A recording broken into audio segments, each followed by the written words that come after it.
There's a show in town, it's going down. Every week we're back on solid ground. Steel toe slipping, but we're gripping. Got the tea to spill, it's always flipping. From April's script to Aaron's glee. Oh, this drama's just a spree. Polydrama, legal trauma. Another win, oh, that's the karma.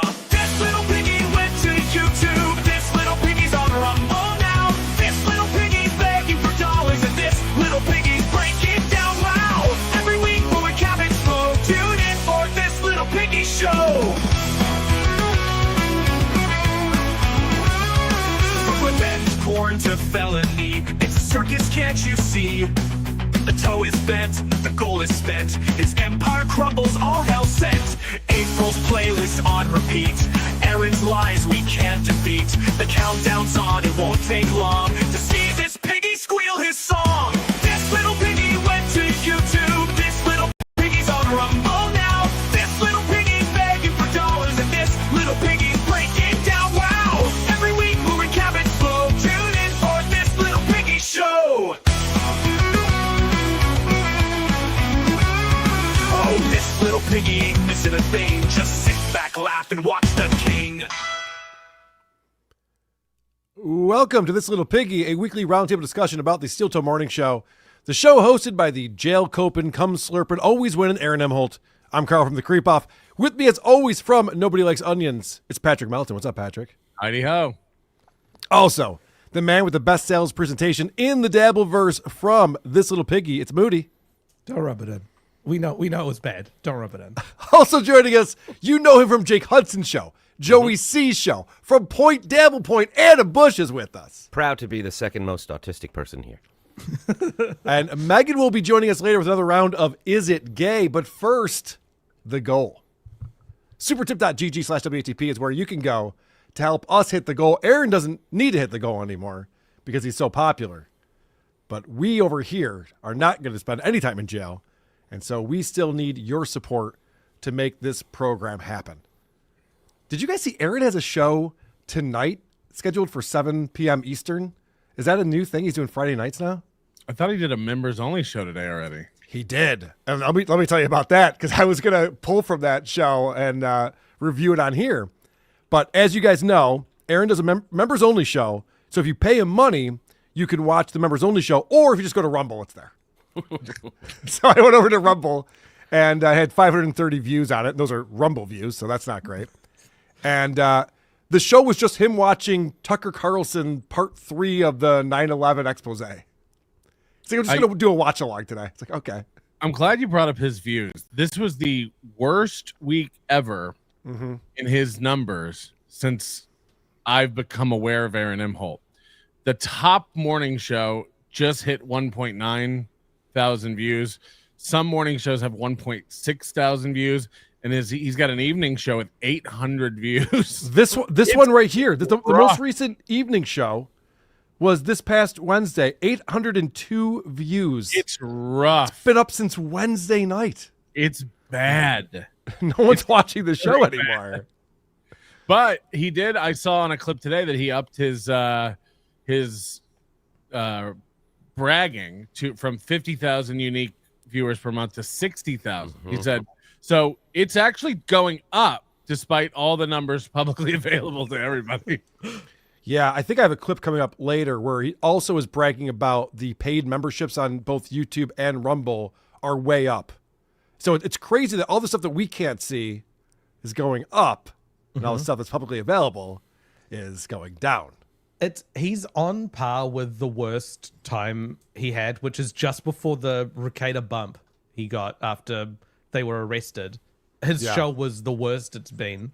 But now he's putting... Moody, hold on. I got to correct you on that because April left the show and Aaron announced finally I can do the show the way it's supposed to be done. April was holding me back. Right. And this is going to be the Steel Toe Morning Show the way it's supposed to be. So wasn't it great at that point? To quote him, Steel Toe's about to get good.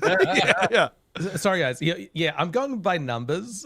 I can't just go by what Aaron's saying. The numbers were really, really bad at that time. And then he got a bump from Ricada, so it spiked up and it's been steadily going down. He got more than one bump from Ricada. Right. That guy was supplying all the drugs to that Polycule. And then, Fuck but you, now Adam. it's equivalent. It's now equivalent to that. But he's also putting out clips. So the shows that he's doing plus the clips are equivalent to his show when he wasn't doing clips at its worst. So it's actually lower than it ever was.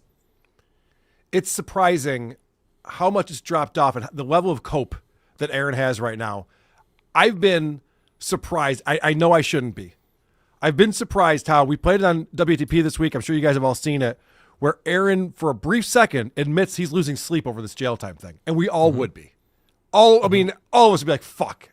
I don't know if I'm doing weekends, if I'm doing 8 days straight. I don't know what's going on. I'd be freaked out about it. And I'm sure Aaron is. And he is spinning this and trying to make believe that he's actually excited about this. And he's in a great mood. I don't know if we all would be losing sleep over it. We'd all be prepared for this and have accepted it a long time ago, whereas I think he was actually probably shocked that he is actually going to have to go to jail. And I think that it hasn't even like really set in, and like that's why he's just dealing with it now. Like, again, is jail fun? Is jail something we should desire to do in our lives? No, but it's not going to be the end of the world. You're going to go in there, you're going to get fed, you're going to read books, you're going to sleep, and you're going to get out. I don't know if I would be losing sleep over it, because I would have accepted this a long time ago and have processed it. I think we're watching a man process it in real time because he's finally coming to terms. There's no escaping this. He's put it off. He's kicked this can down the road. He loves to postpone court, and now it's done. This is coming. There's nothing he can do about it, and we're watching a man like deal with reality on reality's terms in real time. Well, you're right, because he had convinced himself it was a $50 fine, and then he's moving on, never talk about it again. And so to go from that to serving jail time would be eye-opening for anyone to be like, holy shit, this is actually real, and I have to plead guilty to a gross misdemeanor and do jail time. It's insane, because we know that Aaron loses sleep over his show. So to say like we wouldn't lose sleep over going to jail, yeah, that's probably true. I do sleep pretty well. Aaron can't sleep because he's stressed out about the goal on Monday morning. Yeah, it's that's my secret cap. I'm always losing sleep. Like that's that's Aaron. He's Right. This is not new to You him. think jail stresses me out? I got to do an evening show tomorrow. He doesn't sleep more than 3 hours at a time. Yeah, You know, this is- he might sleep like a log in jail. He's not going to have to worry about the goal the next day. Like it might be a nice respite from the normal panic. Gordy's not pissing on him while he's on his face while he's sleeping. Yeah, I can see it might actually be better for him. I think it was this morning he referred to it as his upcoming staycation. I mean, for a guy who uses the word cope, I'm sorry, it's just blowing me away the way he's trying to pretend like we're all supposed to be excited. It's gone insane because now he's coping by making up things like, oh yeah, the gangsters on the inside, they're gonna love me. They're gonna be like, yeah, Aaron, you all right, and they're gonna show up at my house and ask me if there's anyone that they'd like me to take care of. Like he's inventing realities in his head where he befriends the criminal underbelly By of St. sheer Cloud. sense of humor. He was 'Cause going he's to the make them funny laugh. one. Yes. That's what he said. He's like Stuttering Johnny's going to have a biker gang who's got his back. Yeah. Well, you just tell us where Melton lives. Vegas, we're there. Let's go. All right, let's watch a little bit of this evening show from Wednesday, because I'm worried that he's losing his fastball without having goals. He's got paid so much money for people feeling bad for him that he got a jail sentence that he hasn't had a goal in a little while. Evening and welcome to the Steel Toe Morning Show. I'm Aaron, same shirt, same shitty hair, same everything. Got to get back to that goal, man. Got to get back to that goal. Look at me, just coasting. No shirt changes, obviously no boxing, gym, or yoga time today. So I know he's being a silly Billy, but does he really think that changing his shirt in between the morning show and evening show is somehow professional and helps him hit the goal? Whoa, Carl. They're called outfits. He says he has 3 outfits a day, so it's. I like when he's wearing the button-up shirt with the gray sweatpants. That's always a good outfit that he's rocking. I don't know what music's playing, if it's Foreigner or Europe, but it does not match this like swishy light blue thing that like wafts in, dun, dun, dun, dun, dun, and it's just like floating on in. It doesn't match. That No. shirt looks like terry cloth. Like, Shirt changes. Obviously, no boxing, gym, or yoga time today. Obviously, no boxing, gym, or yoga time today. I'm sorry. Were we all keeping track of his schedule? Did I get a copy of his calendar? I didn't know he didn't get some yoga in today. He's just updating his stalkers. Oh, like good. his hobbies, like the steel toe calendar of events is become very predictable. It's like golf in the summer and spring, and then it gets into football season. Mm-hmm. But we haven't heard about boxing in forever. In February, it was all that for a drop of blood. This will be back by the end of the weekend. It's still not back. It's probably never coming back. He'll just move on to a new hobby. Like, I believe it's going to be replaced by volleyball. Isn't that true? Oh yeah, we do. We do have. Good. Turns out Aaron's a really good volleyball player. We're Turns gonna out find he that. can serve. He's got it. Yeah, the way he describes, and I have the clip. We'll get to it. But the way he describes serving, you'd think it's the most difficult thing anyone's ever done. You'd think it's hitting a 100-mile-per-hour fastball. Mm-hmm. Well, he'll be good at volleyball because he'll know how to serve 8 days. So Moody. There you go. I've been slacking on all of that. Slacking on all of that, my friends. Big time. Big time, bro. I did engage in athletics this weekend. I was in a goddamn beanbag tournament. Cornhole tournament, whatever you want to call it. I mean, we're at Wednesday evening show, and he's starting up the show with, guys, I played cornhole over the weekend. Did you? Did you engage in any athletics this weekend? Who talks like that? Broadcasters, Adam. Sorry. Maybe you should study up a little bit. Yeah. I think that's on ESPN Ocho. I was in one of those. I was honored to be in the presence of so many great athletes. I have to say, when I was watching this earlier, I went, okay, he's definitely going to tell us that he won the tournament. Apparently he didn't, because he doesn't talk about where he placed at all, which is surprising. he's got contacts about cornhole. These people reach out to him for his anniversary show because there's a cash prize for cornhole that They these run it. like these cornhole aces come by and win it. Like That's right. And they beat all his novice fans who are just there to have fun. It's another like little thing he has to make, I think, his anniversary shows seem a little bit more important. Is this cornhole connection? Cornhole connection was $10. No, it's a game where men who with bad backs and bad knees can compete on the same court as men who are goosed up on steroids. It's wonderful. It really is. Thank you to Cole and Ryan, who each threw in $5 this afternoon. So we have like essentially no goals left. I think we got like $10 for tomorrow Hilarious. and $75 for Monday evening. So tomorrow morning, $10. Monday evening, $75. You guys want to knock those out? Knock yourselves out. Go for Why it. bring it up? Otherwise, Why even mention $10? Because he's proving how stress-free his life is right now, Patrick. He's just like, guys, I'm living on easy street. $10 tomorrow? I don't have to show up and that'll happen. This is great. 1 week goal free. And I'll say this. I don't feel like as what's the word? Not tight. That sounds gay. I don't sound Is it gay? It was. It's It tight was. gay. I hope we didn't ruin that for Megan's gamer later. I don't feel as sharp when there's no goal. I feel loosey-goosey. I feel lackadaisical when there's no goal. I can't win. I'm like, oh man, we got ahead. We've been ahead for like 2 weeks. And it's been wonderful. But I feel like I'm putting on a shit product. Okay, that's a first. We've said it forever, and he's saying the quiet part out loud. Yeah. So out of rhythm and out of practice with his show. He doesn't know what his show is anymore. And the minute he doesn't have a goal, he's like, I don't know what to do.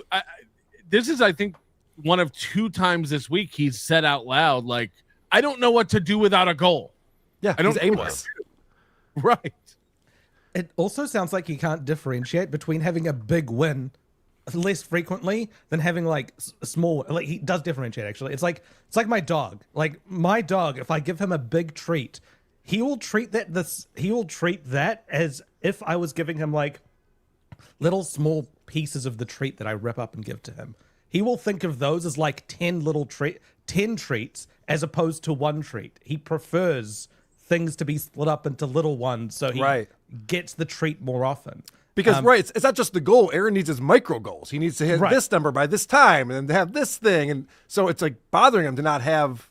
Moody, can you make structure. a tea? Can you make a tea or get a lozenge or something? What's going on? I'm so glad you I said don't something. know. It's Jesus Christ!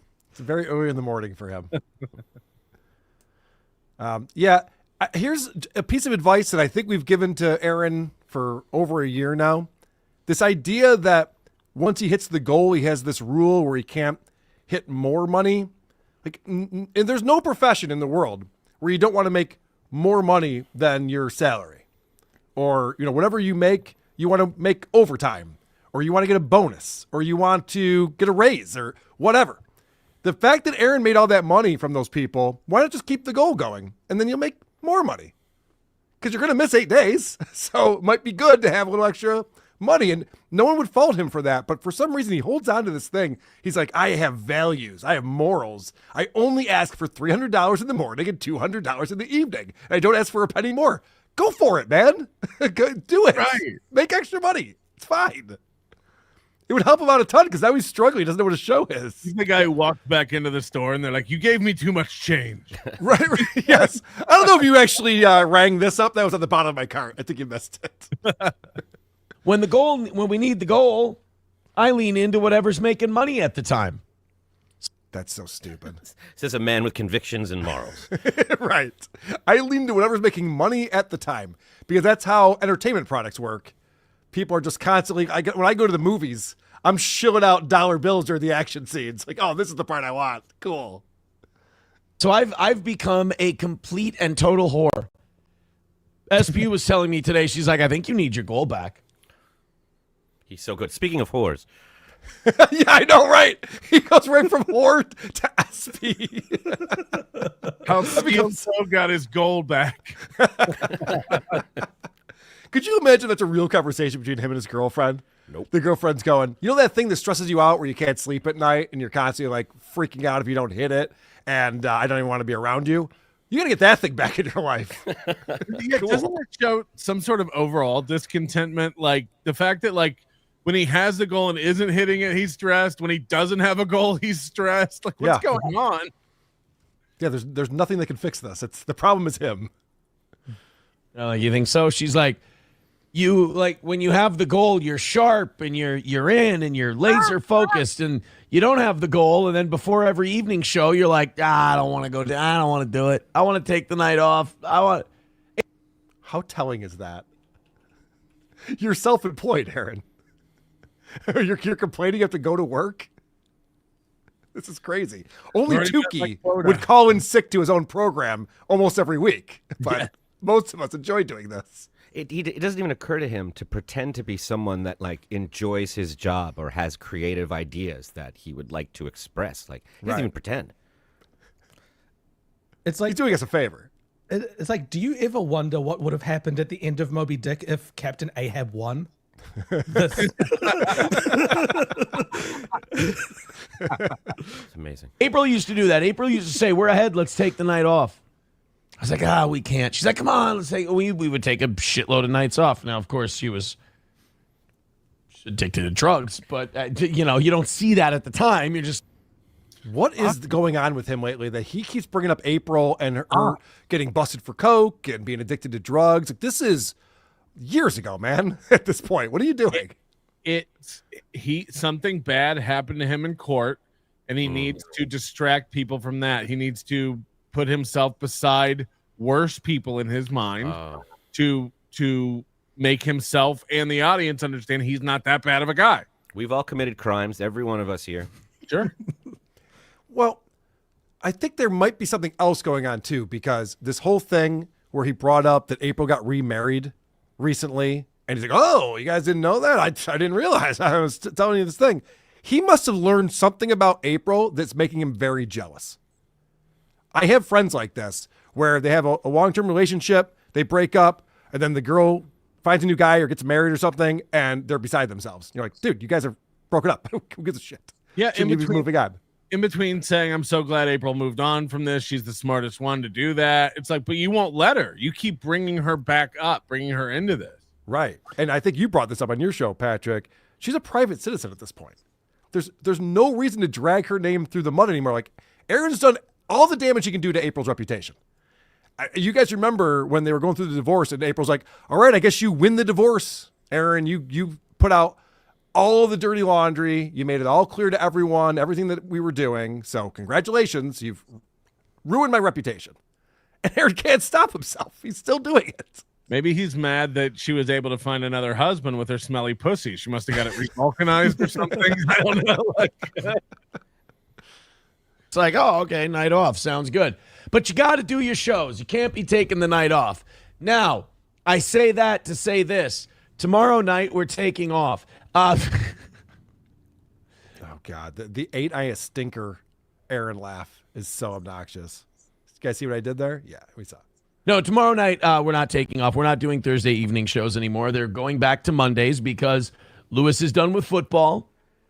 Charlotte starts volleyball tomorrow night. So I am a volleyball dad now. I'm switching gears. And Monday, Tuesday, Wednesday is going to be the evening show times for the.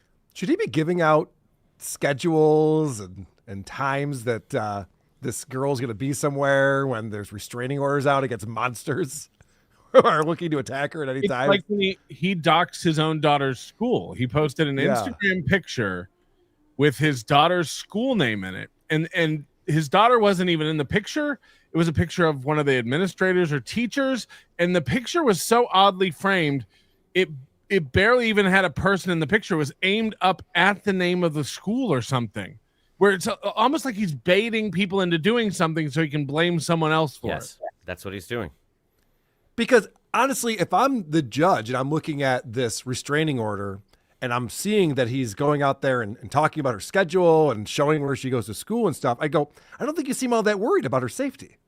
It doesn't seem like you are. A lot of people don't talk about their family members on their shows. You just in wouldn't fact, talk about most. Most people just don't even bring it up. The foreseeable future until the kid's schedule changes again, which, again, I'll let you know. We have a great show tonight. I'm very excited for it. Some of the people in the chat before. Hold on a second. So then this is Aaron turns into show guy Aaron. All of a sudden he goes, we got a great show for you. I'm really excited about it. You just said a second ago you told Slampy you didn't want to go to the basement and do a show because you don't have a goal. You don't need to make money. It's muscle memory for him to talk about how great the show is. It's so stupid. I gotta back that up. It's his filler thing. He turns his brain off and it starts auto talking about how it's a fun show, it's a great show, and he's the best. We got a really fun show for you coming up. I think I grabbed a link or something. But if you guys want to send me links, I'll watch those. I think he literally says that in a minute.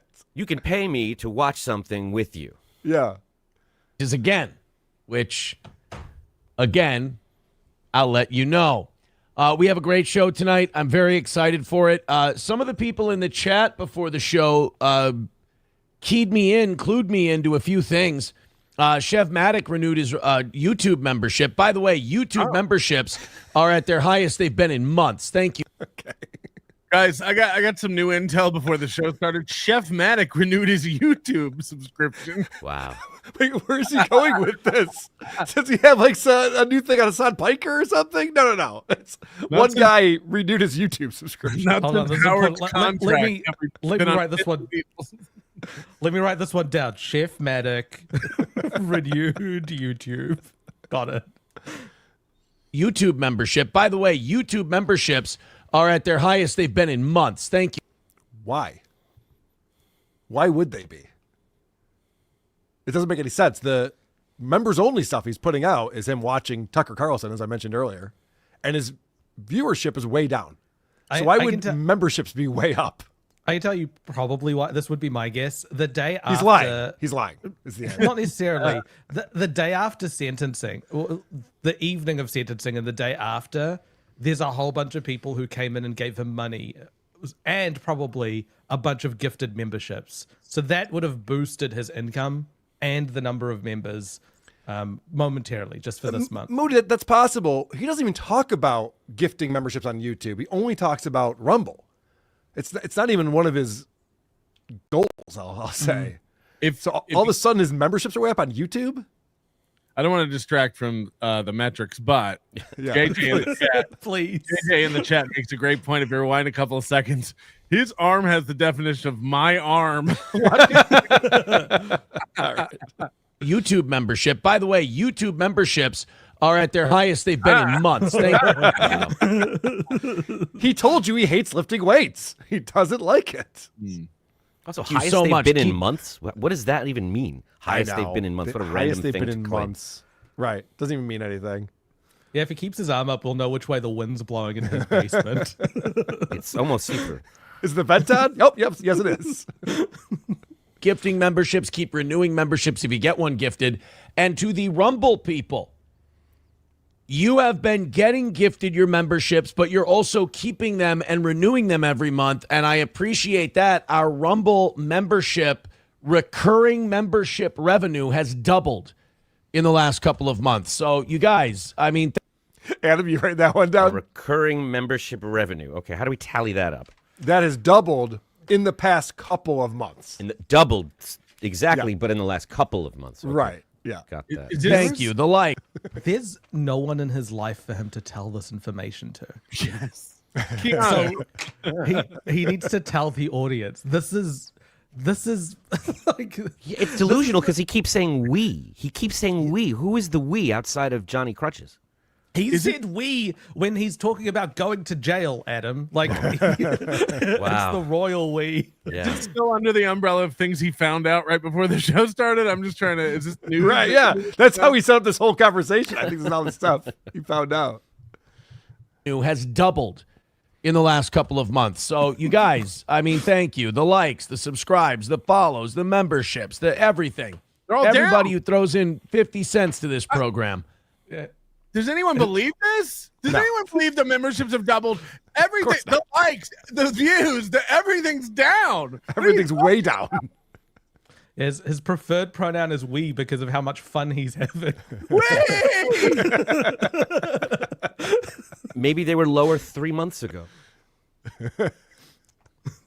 Unbelievable. I appreciate it so much. Whether you love He also started the show by saying he's doing a shit show lately. It's a terrible product. He's not into it. He's not putting any effort into it. He doesn't know what he's doing. And he's like, and you guys are loving it. Everyone's just membering up and giving me all this money. It's fantastic. How does this connect? cents to this program. Unbelievable. I appreciate it so much. Whether you love me or you hate me, it's the best thing going today, and I appreciate you being here. Okay. It's the best thing going today, whether you love me or you hate me. So he's the most hateable? So he's So, the toe, but also the heel. Like how? Right. Yeah. All of them at once. Okay. And who's the soul? I don't know where this foot analogy is going. Maddock writes after he gifts his membership, after he renews his membership, he says, looks like my Mariners got to play game 5. Oh, this is the news. Okay. We're finally getting to it. He got distracted with all the crazy numbers that are coming in. But when the guy renewed his YouTube membership, which I didn't know you could make a comment when you renew your YouTube membership. Don't think that's a thing, but whatever.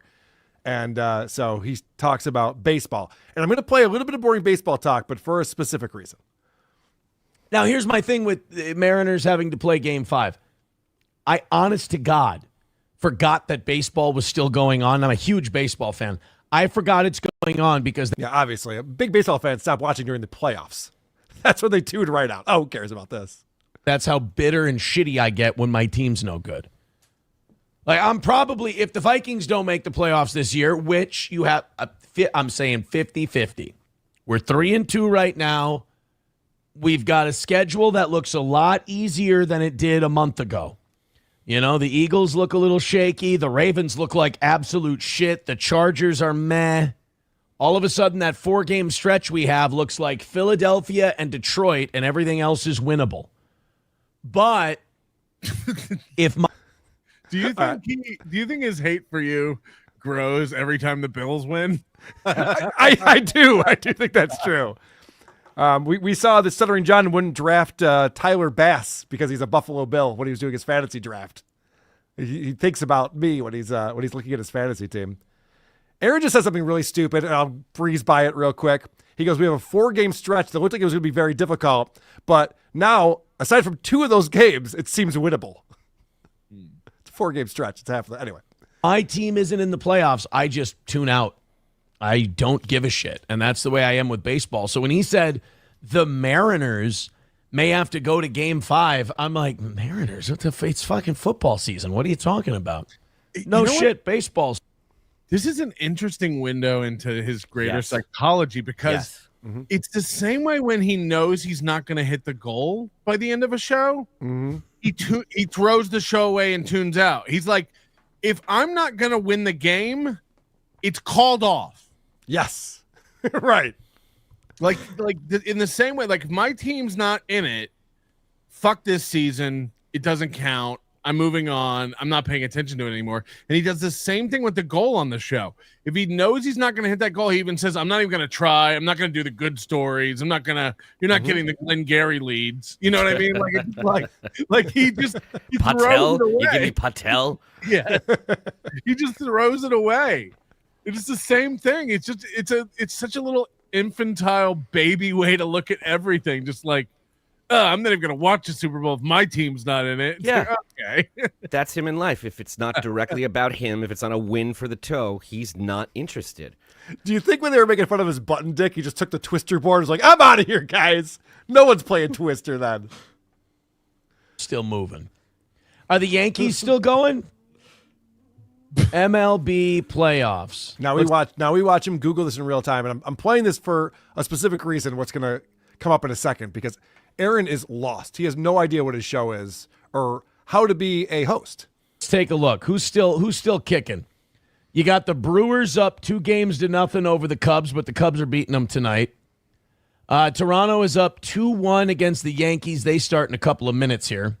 If you just You pause got this, the Dodgers. if you look at this image of him right now, like take yourself out of the show a little bit. He is wilting. Like his hair is drooped over his shirt. Yeah, it's like, You're right. That collar is just not how a collar is supposed to land on someone. He looks like he's been interrogated for hours. Yes. it's like you put a plant in the microwave for 5 seconds. He's like a child, only April took his balls and went home. 2-0, 2-0 over the Phillies. Mariners tied 2-2. Tigers beat them today. And that's the 4 we've got left, huh?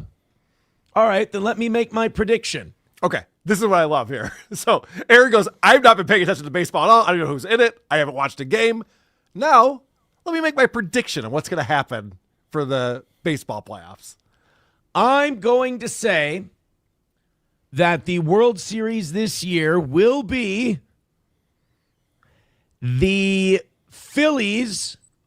The Phillies lost. They're out of it. The Dodgers beat them. So this fucking idiot, like, this is such a waste of time. You already said you're not paying attention, and now you're going to give us your predictions? We don't know. You couldn't name 2 guys on the roster? Who gives a shit what you think? That was my point. I know you wouldn't get that kind of hot talk out of NLO, so I know I needed to do that here. That Charlie Kirk is the next Republican president. Oh, wait. Yeah, right. Yes, basically what we're doing here. Well, since I'm on a hot streak with this sports talk, you guys want to see the gayest sports talk ever on a show? $5 from Chef Maddox says, I want the Mariners to win the World Series, and Cal Raleigh proposes to his girlfriend so they can be the new hot couple, and we can forget Kelsey and Swift. Maybe Matt Cardona will propose to Chelsea Green, and then they'll be the new athletic hot couple. So we're talking about, we went from sports to talking about couples. Hot couples.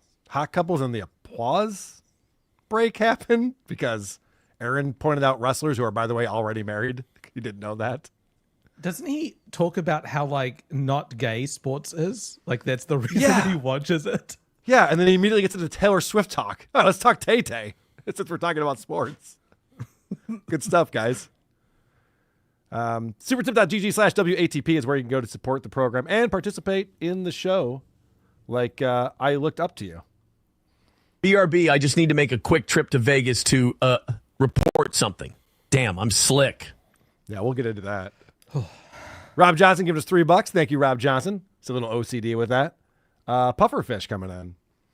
I've been trying to get E-Rock to apologize for Steel Toe. He suggested Keith the Cop could be to blame. Apologize, Keith the Cop. Kumia, apologize for Keith the Cop. No, it was definitely E-Rock. Keith the Cop was long gone. I do want to point out Moody had one of the best lines of the week. We were talking to because Kumia was in the chat the other day. Yeah. We were talking about how bad Kumia is at finding talent between Gino and Aaron and stuff like this. Yeah. And Moody had the best line where he said that Anthony Kumia is the Opie of finding talent. E-Rock is in the chat, by the way. I think he's saying this guy's a fucking idiot. Idiot. I think that's what he's trying to say anyway. Krautcat coming in. The Vikings. The Chargers. I2 Sports. Yep, good stuff, guys. Good sports talk out here. Tukey's unpaid staff. The last time I was this early, Carl was still straight. That was a long time ago. Hamhead. Skeptical Robot tonight on Luigi Greenberg's channel at 7 p.m. Eastern Time. Check out Skeptical Robot with Luigi Greenberg. Andrew Kelso. A deputy was just arrested for beating an inmate at county jail here in Michigan to the point where the inmate needed a CAT scan. Have fun, Aaron. Yeah, Aaron's going to make friends with everyone because he's so funny. No, he's going to get his face punched in is what's going to happen. Guy didn't have a sense of humor. That was the You know, problem. like tryhards in Such jail. a smug prick. They love white sex offenders in prison. Toka Lou. Aaron is the kid who took gym class too seriously. Oh, wait till you hear him bragging about his volleyball tournament from 8th grade. No. And the reason he would have done that is because he would have been one of the ones who had the growth spurt early. And so he got a lot of natural advantage over the other kids. So he would have been like, I'm great at sport until everyone else caught up. And then he's like, sport sucks.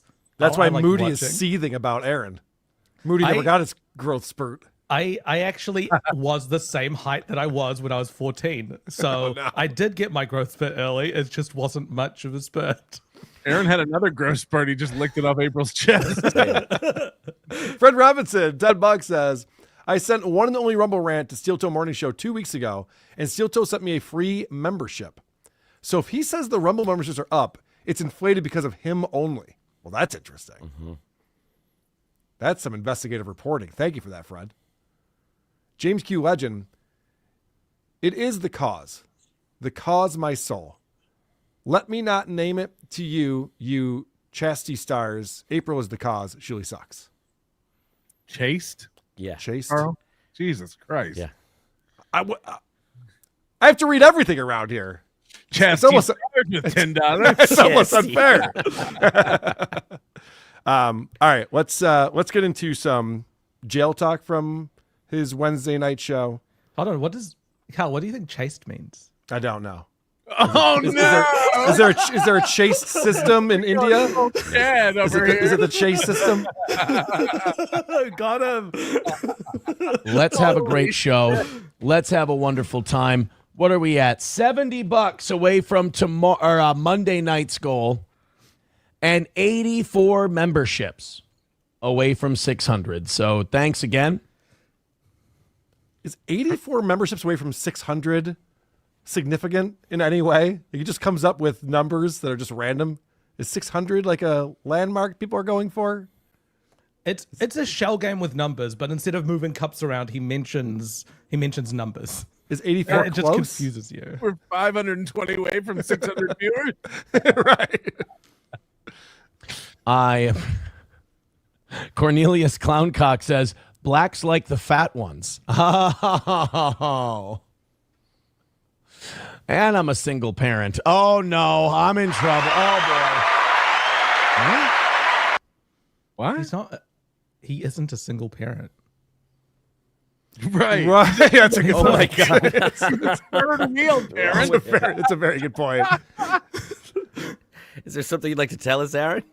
It's like literally a dad who's not allowed to see his kids going around telling people he's a single parent. What did you do to her, Aaron? Where is she right now? Yeah. Is that a thing in jail? Single parents get butt fucked? What just happened? What just happened? And why was there an applause break for that? Sex offenders do. Hold on, They but do. He was also talking about. Hold on, play the whole thing. Yeah, I'm backing this up. What The whole I'm goddamn gathering thing is again. it's a really weak link to try to say that it's like a fat white woman who is a single parent because she has hooked up with a black person. Like that's the image he's trying to portray as him as the fat white woman victim of the black guy. Yes. You could have given me 100 guesses at that and I wouldn't have gotten it. That's the stretch he's making here. I speak toe. I know toe. I would have known what chase means sooner than I would have figured that one out. Holy shit. Cornelius Clowncock says, blacks like the fat ones. Oh. And I'm a single parent. Oh, no. I'm in trouble. Oh, Holy shit, you're right. Yeah. I know toe. No We wonder like to know everyone what was, chaste means as well now. no wonder everyone was applauding like nuts right there. It makes sense now.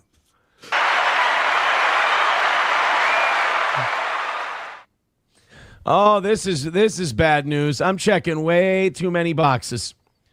Taste Fairy Iolto says, I thought Cardona and Chelsea were already married. Uh-oh, are No, it's okay, whatever. Who gives a shit about Uh-oh. Oh, cares? Gonna change the show. So he's been talking about, obviously, people are making way too big of a deal about Johnny and his cat. I really don't care about that. I know Mersh went on and on about it. It's like, whatever, man. I think it was Cats make enough. noises. Yeah. It's nothing. He's But Hassan Piker apparently had a shock collar on his dog on his Twitch stream. very allegedly. Very allegedly. But the way he's been talking about this cat with Johnny and how Yeah. he doesn't give a shit about what happens to animals is incredibly dark triad. You know? Yes, I have examples of that Okay. I want to play for you because apparently, Aaron's a real macho guy, and macho guys want cats to be murdered.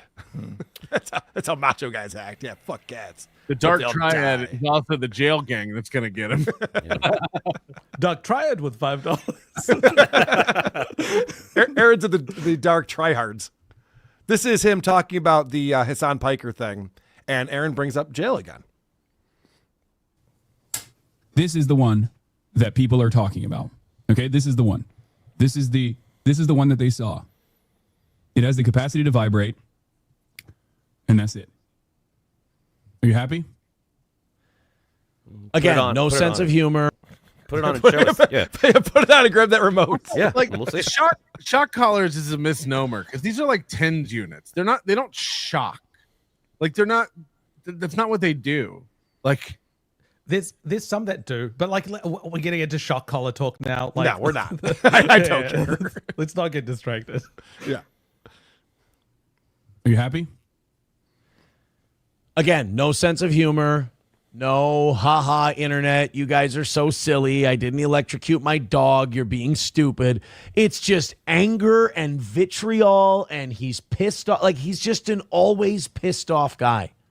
I can't imagine. Motherfucker, I have to do 8 days in the clink, and I'm smiling ear to ear, and I'm positive about life, and I'm feeling good.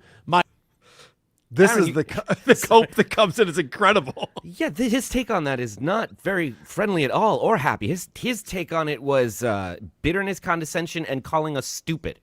Yeah.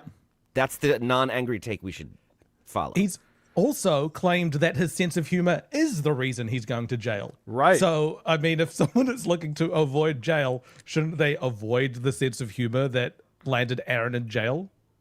Yeah, the state doesn't want you to be able to cope with things with a sense of humor. That's why they're corrupt. But it's crazy to me that Aaron's acting like this is all easy peasy, he doesn't care. But why does he bring up that he has to go spend 8 days in jail out of nowhere, completely unrelated? This isn't about like, no one's saying Hassan should go to jail for this, or like Peter's pissed, but no one's claiming there's going to be criminal charges or anything like that. And Aaron just brings up out of nowhere, motherfucker, I got to do 8 days in jail. Like, Okay. I guess that's on your mind a little bit. I'm confused as to why he thinks we would let him be an expert on anything. He's proven an inability to be able to tell whether something is a big deal or a small deal. In fact, statistically, if he says it's nothing, he'll go to jail for it. So why are we going to believe anything he has to say about any of these topics? And his anniversary show is a big hit success. Right. Yes. Yeah. Aaron's not an expert. He's a specimen. Like, he makes bad decisions, the worst decisions at every turn, and you can observe that, but he can't tell you about why he's doing it. Ear to ear, and I'm positive about life, and I'm feeling good. My check came with all my bail money today. Wow. This is, I was speculating on this. This is why he's like, I think in travel mode. I think he got almost $4,000 back from the court. Right. And that's a big chunk of change. Oh, yeah. Right. He's feeling good. That's like Chandler's back. You know what I mean? Like, But he doesn't realize that he needs to pay everything, like for all the courses he needs to take. He doesn't realize he needs to pay for all the counseling that the court's going to mandate him to do. that's Every tomorrow drug test. Aaron's problem. Right. Yes. The money's in my account now. What's the problem? Like that money's gone, Aaron. Like if he spends it now, he's only going to be more in debt in the future. Put it aside. But this applause thing is so crazy to me. The fact that he's still doing this, because we have pointed out this is his own self-cope. This is him like, you're killing it, Aaron. You know, he's got to look in the mirror and be like, you're great at this. You're good. You're good. Everyone likes you. And the fact that he goes, I got a check in the mail for a lot of money. And then the crowd goes wild for that. Just proves he doesn't think of this as like an audience that's watching him. This is a show for him. Right. This is him self-soothing. To your point, Keanu and Karmic have started their own little applause break things. Have you noticed that? Yes. There's a mental illness that goes along with having applause. Idea. Such a great idea. And you know what? I'm sitting here thankful for every day, happy about all the positives. I'm an excited boy. And this motherfucker has millions of dollars, all taken care of, wealthy parents. Okay. Aaron equates money with happiness. It's the only thing in his life. Like, if I have money, I'm happy. That's what Aaron thinks. So he's like, Hassan Piker has money. Why isn't he in a good mood? He's got millions of dollars. I just got a check for $4,000. I'm in a good mood. Everyone who has money should be in a good mood. Yeah. Famously, Elon Musk is the happiest man alive. Right. I think Moody said it best. Like, imagine this guy with $1 million. Like, please. Like, can you imagine? Yeah. He'd be in prison. Right. I want him to get everything he wants. Like, I want him to be back on the radio. I want him to not worry about his finances. Like, I want everything in his life to go well, and then I want to watch that Steel Toe Morning Show. You want more fuel on the fire. Yes. Let me ask you a question, because I know he wouldn't, he would pass up sleeping with a woman if he couldn't brag about it to us afterwards. Would he, imagine if he had to make a deal where he would make the goal secretly, he'd just make it every day, but he couldn't tell anyone. In fact, he had to admit on air that he wasn't making the goal. Would he agree to that? Is it about money, or is it just about that dopamine or winning, or that showing us that he's won, or just going through this process, like an addict of just repeating this, the applause sign and pretending there's people there? Like, what's more important to him, money or that? That's a Rosemary's Baby if I've ever heard one.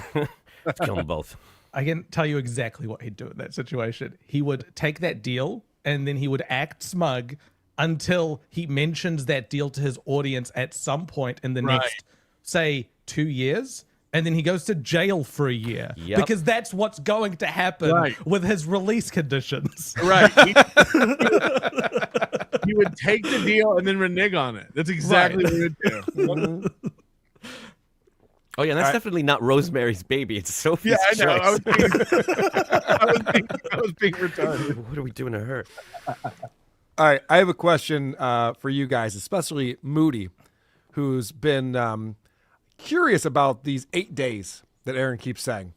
Guys, it's 15 equals 10 minus 2. It's 8 days. keep saying this like it's fact, and maybe it is. Someone posted this in the subreddit and asked AI about serving jail time in Minnesota. Yeah, AI is wrong. Okay, AI is wrong about this. I'll pull up the statute. I'll pull up the statute for you. But you can read through that. Moody's No, like, I mean, if it's wrong, it's wrong. Don't. I made AI.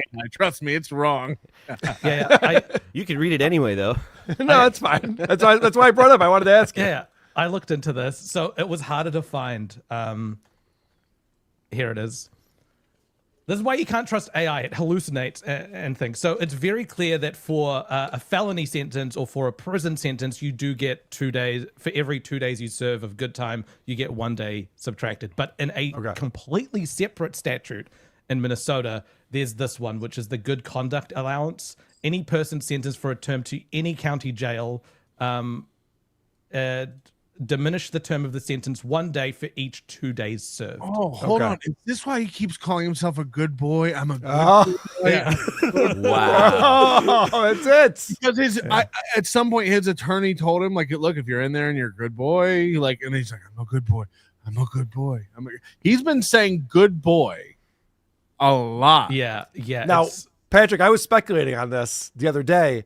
I think it's because he sees himself as a bad boy.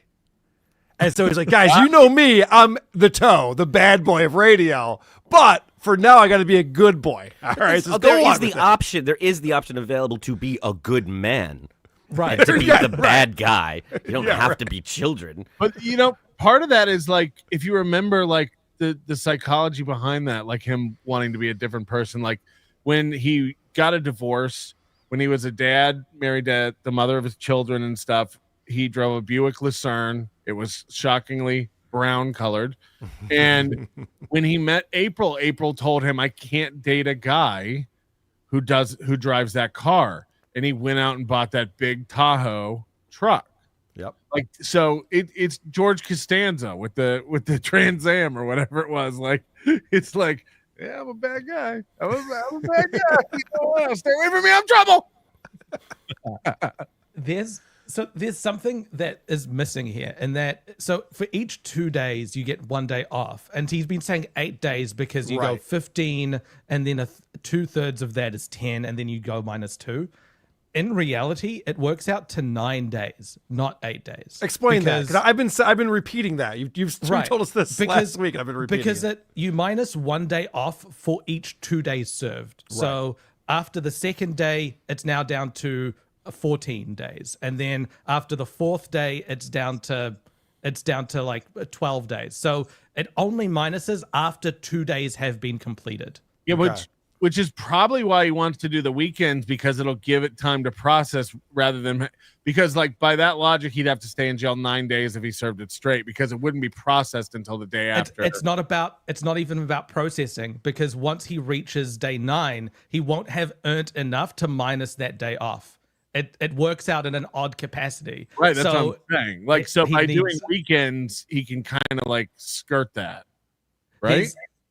It's like if he got 15 days or 16 days, he would serve the same amount just based on the way that it's calculated. So it goes to 9. So it goes to 9 days. The fun thing is, if you're wanting to do this like calculation and seeing whether he gets the weekends or not, if he's not allowed to get weekends and he's arrested for 8 days straight from the 17th, it means that on the 24th, he will still be in jail. And the 24th is the HRO hearing that he's got with Nick, and the scheduling one as well with Patrick earlier in that morning. So how close is the county jail to the courthouse? Will he be it's literally right. So they might walk him over in handcuffs. I hope they do. There's a tunnel. There's a tunnel that connects both of them. Right. So Sean was talking about the tunnel. Yes. Right. So I mean, that's the thing. If they don't accept his weekend pleas and he needs to report in on the 17th, then the 24th will be day 8 of his sentence. So he'll have one more day. He will be in orange in that hearing. So they'll probably give him his clothes back if they're letting him out after it. Yeah. They'll need to go. He'll need to go back for processing. Yeah, he'll and be then a prisoner in front of the court. He'll have to have a guard next to him. Yeah. Because it's the next day when he gets released. But it's just Okay. It's lined up just right or just wrong, depending on how you're looking at it. So, But getting out and being able to go to a courtroom will be a nice, vacation from jail. Like being able to like go to a different building and that's not just cold brick walls and being in a courtroom and that'll be exciting. But when it's Nick Recator that's seeing you, one of your worst enemies are seeing you there, it's not good. An orange. And what will his mental state be after right a week in jail? And a bunch of puppets. Well, what will his mental state be? He's gonna be working out the whole time, probably feeling buff, probably gonna be ready to fucking take on the entire courthouse, I would imagine. Yeah. Do you think there are any fans of his white power hour in the prison? Probably, yes. In Minnesota? Yeah, I mean, that's why he started that, to kind of align himself with them. Right, yes. The Watch Aryan out, Adam. Brotherhood. If you keep talking like that, he'll accuse you of inciting a jail riot. That's true. Yeah, Adam, you don't want to be like, we're bad boys, Smoothie and me. You don't want any part of this, man. Does he get visitors? Does he get visitors? How do we get on that roster? Oh, see, you're going down the How wrong. do we go down there? He'll be bored enough. You're He'll saying want the wrong to. things right now, man. Let's He goes all in trouble. Let's amend the current. Let's amend this document. Did I tell you how good I am at volleyball? I actually used to coach a girls' league. Anyway, I believe you. All right, let's talk about this Vegas business. I have a clip here from Stalin 19, and so this is from his show yesterday morning. It starts off with some Chad Zumach talk, and I want to commend Patrick and Nobody Likes Onions this week on your Chad Zumach segment. It was fan-fucking-tastic. I loved every second of it. Stick it to everybody. He's quitting podcasting again because it just doesn't make sense. People aren't supporting him, and so he's got better things to do with his time. I tried to watch Cardiff cover this stuff last night, but he's playing Chad at like 2x time, and it's very distracting. I was trying to help him out with that, but the potato doesn't listen to me. There's only so much I can do. But so it starts with that, and then we get into Vegas business stuff. Chad Buzmak says, morning, you see Chad's crash out last night? We broke Chad. Okay, now it's great that you're here to say this. Why? Why, Buzmak? Why did you decide to break Chad? Now, I would love a link to this, especially if it's Misery Loves Clips. I'm in. Don't ask me if I saw you or if I saw Chad's crash out last night. I didn't. Why? Real quick. Why does he like Misery Loves Clips? Is because Misery Loves Clips doesn't clip him? Yes. Okay. This is very telling. Because, yeah, he's going to go into who he likes as the Clippers and who he doesn't like as the Clippers. Yeah, because I caught him going off on Doom and calling Doom mentally ill and all that stuff this week. Yes. After there was a point a couple months ago where he said, I'll never turn my back on Doom. Doom rules. Like, it was insane. Imagine liking guys who just clip people's shows. Like, I love Chad Buzmak. He adds so much context to what Chad Zumach's show is. Things that I wouldn't even know, where he finds clips from Chad in time. Yes, it's so great. Right. So it's like, it's very interesting to watch that kind of thing. If you're just like pulling a segment of a show and pulling it together, I would be like, well, I like the way Doom does that, but I don't like the way Stalin 19 does. Like, what do you mean? It's a difference. There is some artistic merit to it, because the way that they line up the clips and what they choose to show and not show does hint at some level of commentary. Especially when you're pulling from like 4-hour, 6-hour broadcasts sometimes. You saying these are the choice 20 minutes. It's a statement. Yeah. It's also the interesting part. Right. Yeah. I think the reason he likes Misery Loves Clips so much is it's very much an enemy of my enemy. So Misery Loves Clips pontificates a lot wrongly about stuff about Pretty Antisocial, about Patrick. Like he likes to sort of hate on them, which is in line with Kevin Brennan. maybe I'm an idiot. Misery Loves Clips does that, or Kevin Brennan does that, and Misery Loves Clips plays that? No, Misery Loves Clips goes out of his way and comments on those on Twitter. He on Twitter. Okay. Yeah. I don't. So pay Aaron attention loves to Twitter. that. Okay, got it. Yeah. I don't see it.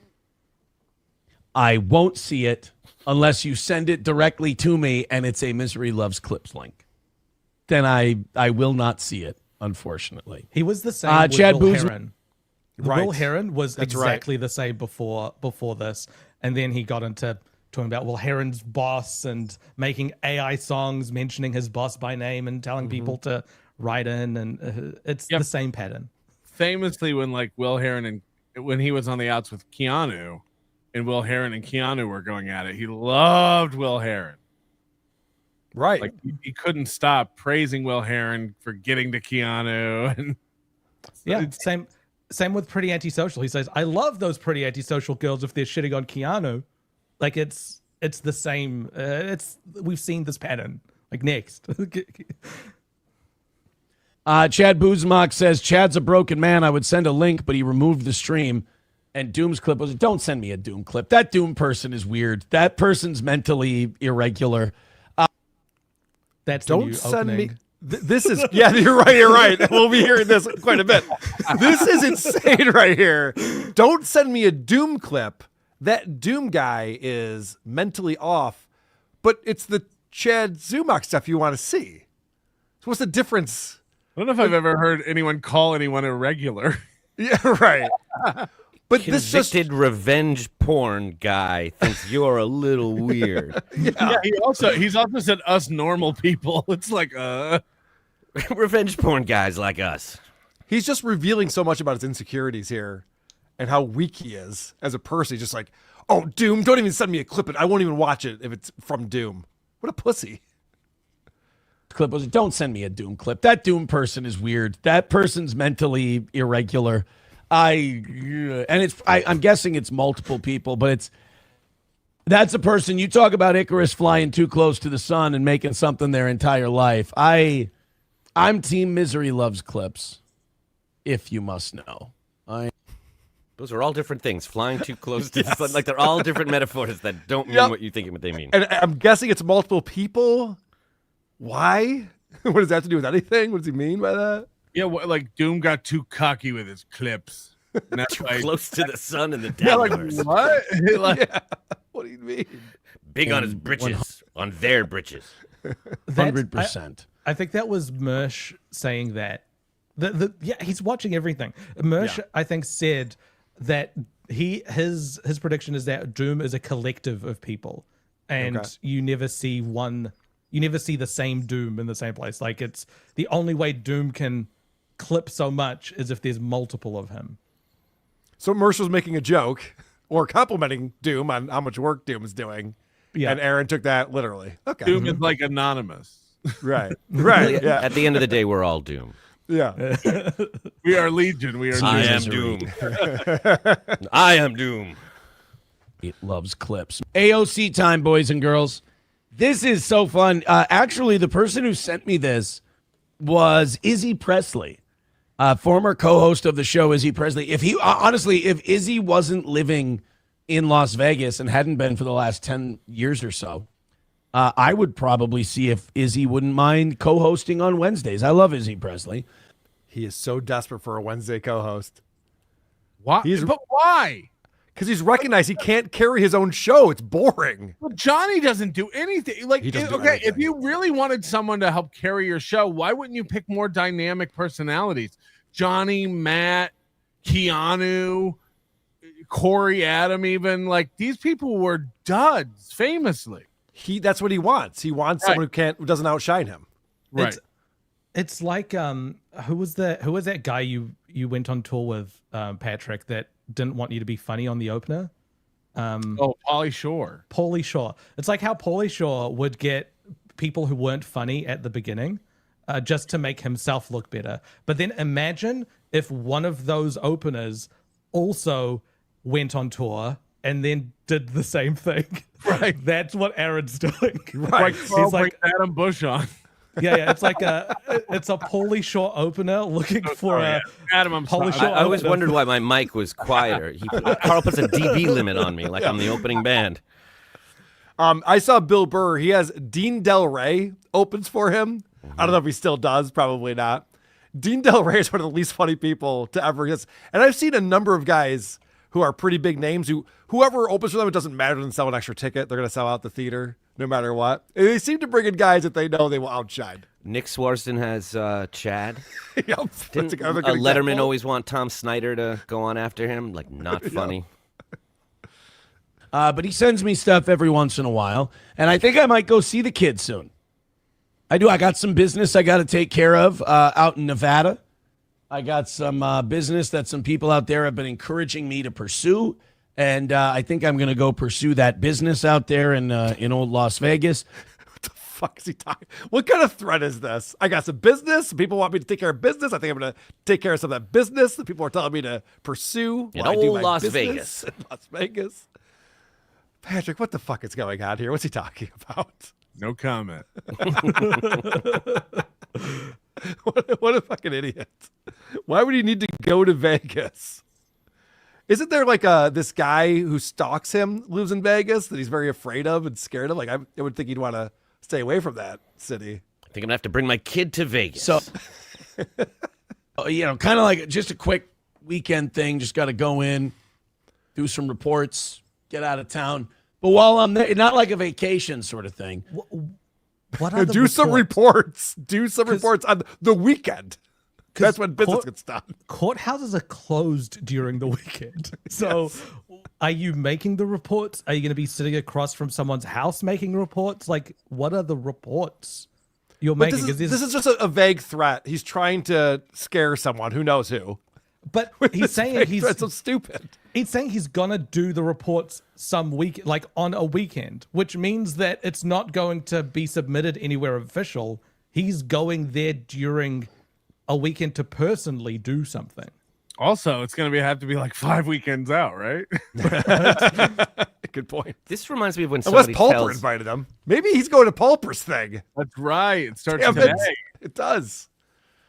Go ahead, Adam. Oh, no, it's like when somebody tells Stuttering John that they know where Cardiff lives, and he just gets on the air and he's like, gonna skin some potatoes over in Idaho, and he keeps mentioning the place like he's scaring someone somewhere, like we think he's intimidating someone in this moment. We don't know what he's talking about. And talk to my pal, Izzy Presley. Maybe go hang out with him a little bit. Round Ice says Karmic wants to street fight you when you get out of the pokey. Oh, Karmic. It was funny. Yesterday, Cocktiff was drinking, and he was in the chat, and he said, I'm going to go into Karmic's chat and tell him that you're talking all kinds of shit and stream sniping him. Now, I wasn't even talking about Karmic.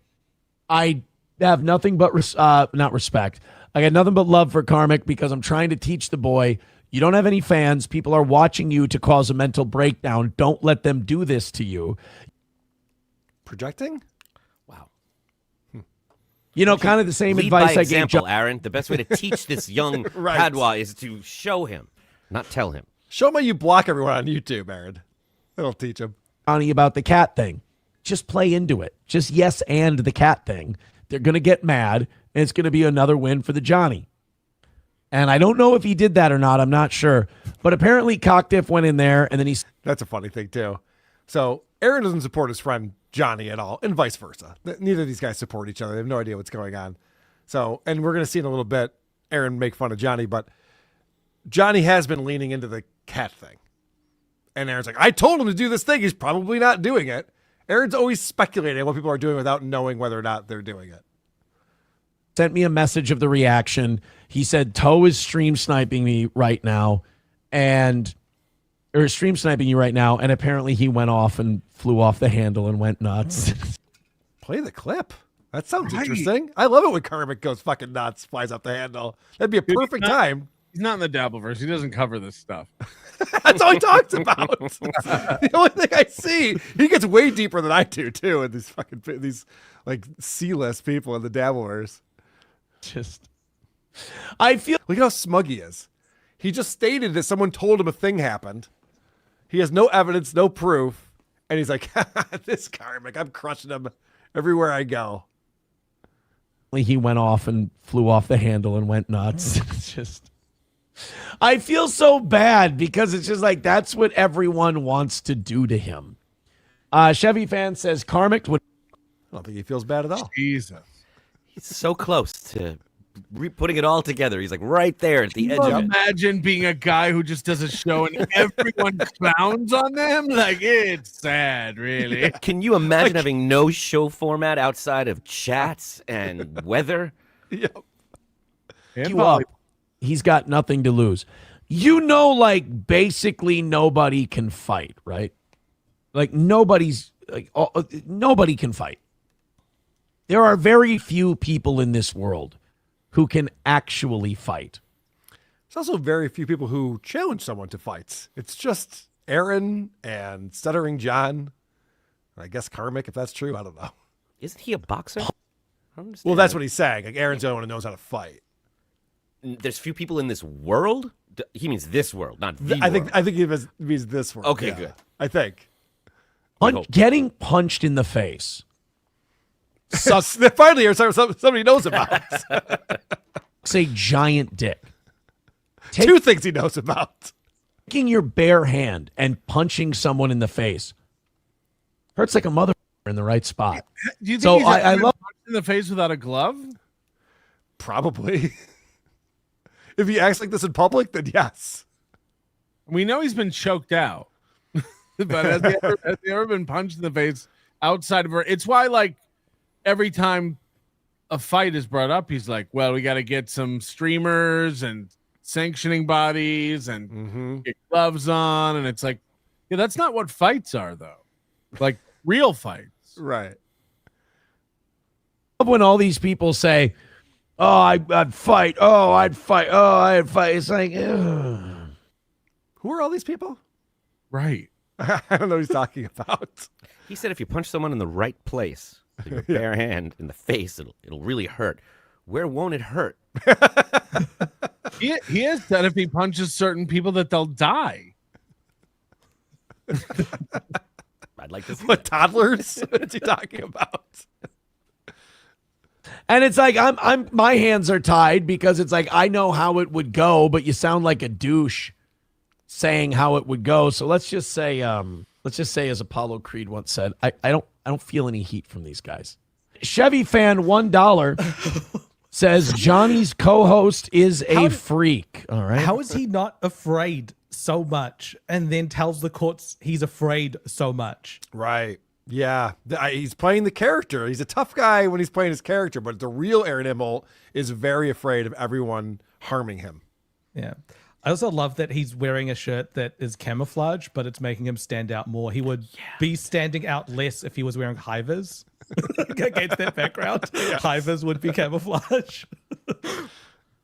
Let's take a look. How is Johnny's co-host a freak? Just lick it and lick it and lick it and rub. And then lick it some more and drool all over it and rub it all over herself.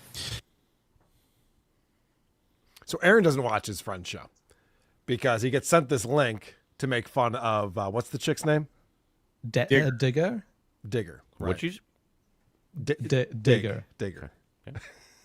And Aaron just has never seen this before, so he comments on Johnny. We got to stop with those glasses. The glasses, they don't fit him. He's not that. I love that that's the first thing. I don't watch a lot of Johnny's show, but I know for a fact he wears those glasses. That would not have surprised me if I had gotten a link. He is right, though. They're like child glasses. They cost 100 tickets at the skee ball. But He's always been steampunk. But Yes. yeah, it's not that they don't fit is the big thing. It's that they're steampunk glasses that makes him look like a train conductor from the future. He looks stupid. I think it's what you're trying to say. There's so much going on that screen for him to focus in on that. There's a lot there. Yeah. Guy. I don't the rest of his motif is not giving those glasses. If he changes up his shirts, if he wears my gay cholo Vegas shirt and he wears those glasses with it, I get it. You can't wear Midwestern frumpy white guy t-shirt and then put on those glasses. It does. Fashion advice from Aaron Imholte. We They're gonna thought love we'd never that see it. in the yard when he's all cholo, whatever. They're gonna love that. Oh, yeah. He's going to fit right in. Doesn't work. My aesthetic works. Dorky can't dress himself white guy. The glasses match it. Everything else matches it. It all it works in tandem. Way to lean into it, Aaron. Good job. Self-deprecating Aaron. That was good stuff. But isn't he saying that Johnny is a dorky, can't dress himself white guy in Minnesota? Is it not? Not like His him. complaint. Yeah, but he's trying too hard because he put those glasses Hey, on. Johnny's just like us. He puts his pants on no legs at a time. Boom. Take that, Godfather. if you will. But those glasses don't work with the rest of him. Has he done anything to address the cat punching allegations? Because Why don't you watch a show, Aaron? Why are you asking your audience what Johnny's doing on his show? That's insane. And I love how he just starts with the worst possible version of the crime. He doesn't even know if he did it. But he's already calling him a cat puncher. Yeah, he definitely didn't punch a cat. He threw a thing towards a cat, and the cat made a noise. Highly possible Johnny and I will be in at the same time down at the old jail. I would really like to know. You'd really like to know. You should probably just tune in. Watch it and form a fucking opinion. Yeah. Sam Show says, nah, the glasses fit him perfectly. He looks like a weeb in his 40s, and he is a weeb in his 40s. Tom says his listeners like the glasses. Stay in your lane. All right. I'm back. Aaron doesn't know why he hits the applause button anymore. It's a pause. It's not a pause. It's a pause. A pause. Get rid of the L. Yeah, what the fuck was that? A guy goes, hey, Aaron, you don't know what you're talking about. Whoa! Crowd goes wild. It's like rock and roll fantasy camp. The illusion of the audience getting to just pause for a minute and put your hands up is enough for him and Keanu to just enjoy it. Doesn't have to be real. So weird. MSO says, actually, Johnny was kind of having fun with the cat punching on his show yesterday. Yes! That makes me so happy. Oh, the missing tooth. Oh, I And he missed goes, that. yes, I go back. It's on full display. Okay. Before we look at the tooth, so Aaron's pumped because Johnny took his advice. Johnny would have known how to play this, but Aaron told him he got to lean into it, and Johnny did. He's like, yes. Cat punching on his show yesterday. Yes. Oh yeah, what is that? Look at that. That makes me so happy. So happy. MSO says, Aaron, Kevin Brennan used your tooth hurdy last night. No, he didn't. KB did not use my tooth hurdy. Son of a bitch. Approachable says, Okay. What? Aaron has this thing going on with his chat. His chatters are the corniest motherfuckers you've ever heard in your life. And he reads them, and for some reason, he gives everything oxygen, and he goes, oh, wow, he used my tooth hurdy joke. It's like, Aaron, just fucking let that one go. It was a free chat. You don't have to respond to it. It's also not his joke. It's Right. like I've been hearing that since I was a kid. Of course. That What was on time? the back of the toilet in a Dave Barry book. But that's what I mean. He's so fucking corny when he responds to his chat. Like, hey, we're all in the joke together, right, guys? Like, you're a fucking dork. What are you doing? says, question for you when you're on your staycation in lockup. Are you still going to get completely naked when you have to shit? I know that's normal in your house, but it seems like risky business there. Look, I may have to adapt some behaviors. Badger B says Aaron comes back Monday with a couple of teardrop tats. The crowd goes wild. Yep, she'll be murdering dudes in jail. Hilarious. Moody, does he really have to pay for those classes, the anger management or whatever he's taking? I'm not sure about the one with the what is it, thinking for a change? He does, I don't know yeah. if It said he if has does. to- not sure if he needs to pay for that, but it's like any sort of tests that come by or any probation costs that arise, he's responsible to pay for. Yes. By the way, Moody, I got a hold of this Thinking for a Change coursework. Yeah. I'm going to send this to you because I think you'll find it very interesting. I want to see that. From what I hear, it's like 6 weeks of like intensive court. Like there's a lot of class time. It's something like you have to do like 38 sessions or something. Like you can't like speed run it. Yeah, it's a lot. And I don't think he's gonna pass. I think he won't I learn don't anything. think he's prepared for how horrible he's gonna come off. He has no practice in being or even pretending to be a good boy. It's actually the nice thing is we're all going to go on this course because he's going to come back after every session and tell us everything he learned. Did you guys know? It's called emotional regulation. Shit's crazy. Look, there's this thing, actions and consequences, and they're linked with each other. Did you know this? Responsibility. It's crazy. He won't even ask if you know it. He'll just tell you like he knows you don't know that stuff. And like he's been an expert on it his whole life. Right, yes. Yeah. It's like when Charlotte told him about the mashed potatoes canceling out the spicy food. Like, he'll tell you with the same conviction. You guys never would have known about this. Or that you can date a woman and she doesn't have to be there all the time. It's okay to miss her, or laundry stripping, or any of the other things that like. All right. Coming up, we're going to bring Megan on to play a round of Is It Gay? But first, supertip.gg/WATP to support the show like Rygod does. With CI and Python, I was able to create a crude version of Super Tip. Don't ever call American IT workers lazy again. You've been warned, no cap. RIG0D out. Super Tip is a crude version of Super Tip, so I don't know what you're doing. We're offending Moody with that one right now. Watch out. Aaron posting the school pic is disturbing. Don't be surprised of a false flag type incident with this guy to get the people currently under HROs. I mean, let's hope that's not the case. Jesus Christ. Mark Davis coming in. I told Aaron that the only accomplishments that matter are the ones that happened in grade school. School! That is true. I've learned that. Look at this coming in. $100 from, is that David Chandler? Wait, did you say Chandler's back? Don't tease me like that, Patrick.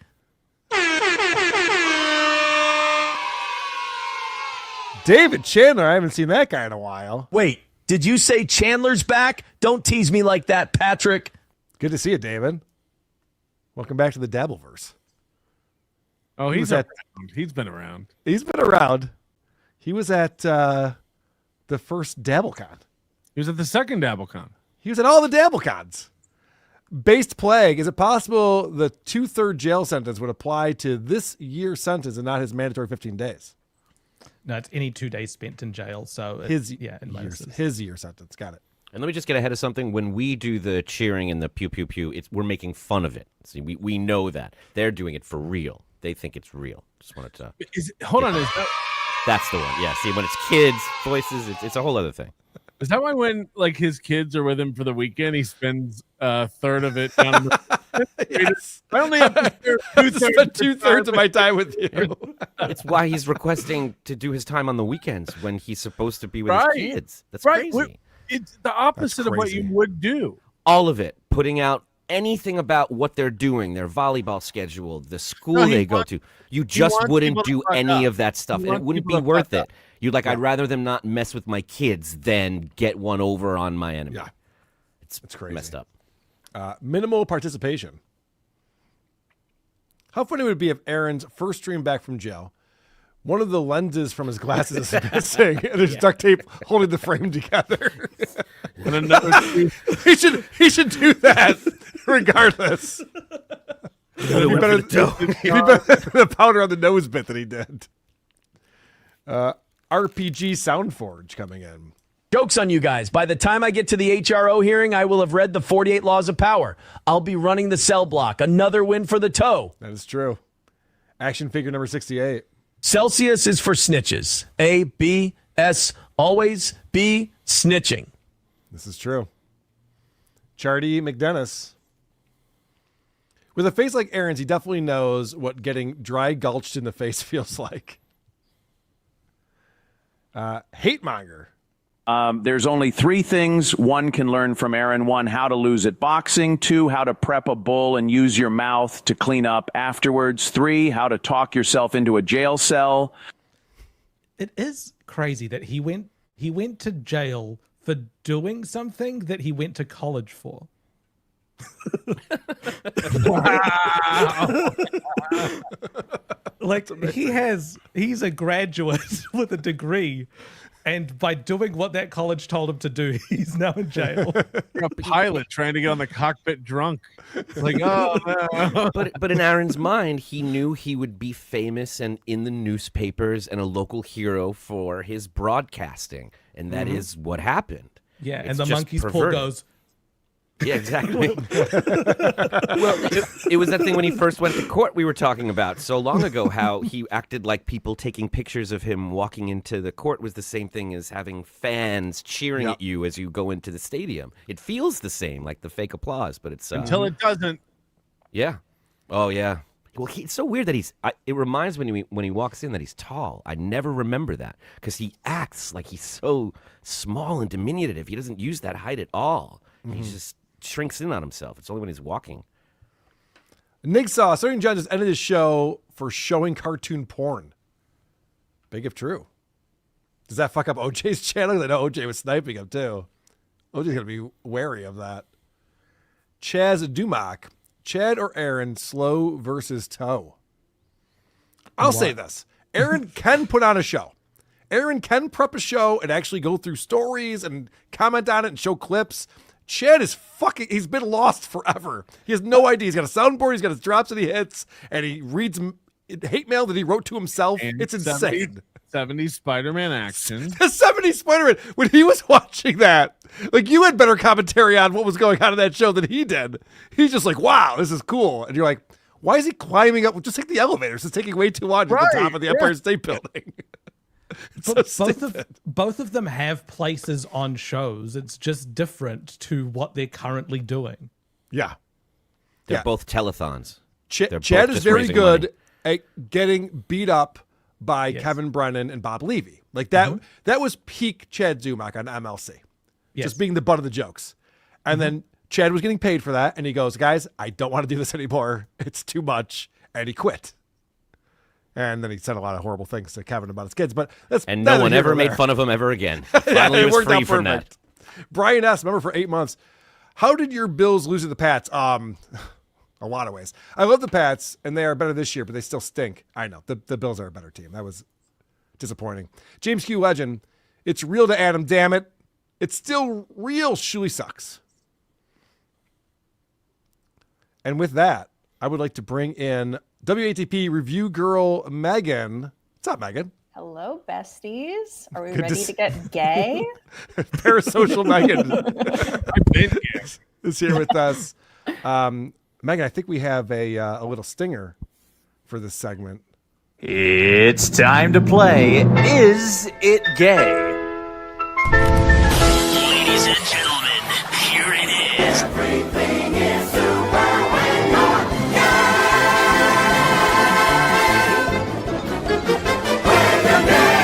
This sounds incredibly fucking gay. This is the game that's pretty self-explanatory. Aaron's going to bring up a topic, and we have to figure out, because he has no creativity whatsoever, if Aaron's going to say that it's gay or not. And something has changed in this game since the last time we played it on this little piggy. We have a final round now after our 5 rounds. Then there's a final round where it's actually multiple choice. We have to figure out if Aaron's going to call something, something, or something, or something, gay being one of them. And that's worth 3 points. So you can come back from behind in this game now. Yeah, you can. There it is. I see what you did. All right, so this is round number 1. Hulkamasha Baby says, yeah, historians are going to say, you let that retarded bitch run for the most powerful position in the world, you backward heathens. I think it goes to what Asmund Gold was saying. If you took away the right to vote from 85% of us, and I might be one of them, who knows? I think that would solve a lot of our problems. Coltrane says, it's not Kamala, it's Mamala. Oh, I forgot. That's right. That Drew Barrymore thing. Is calling Kamala Harris Mamala gay? Patrick. I gotta just go with the odds. Yes. Carl. I think it's gay.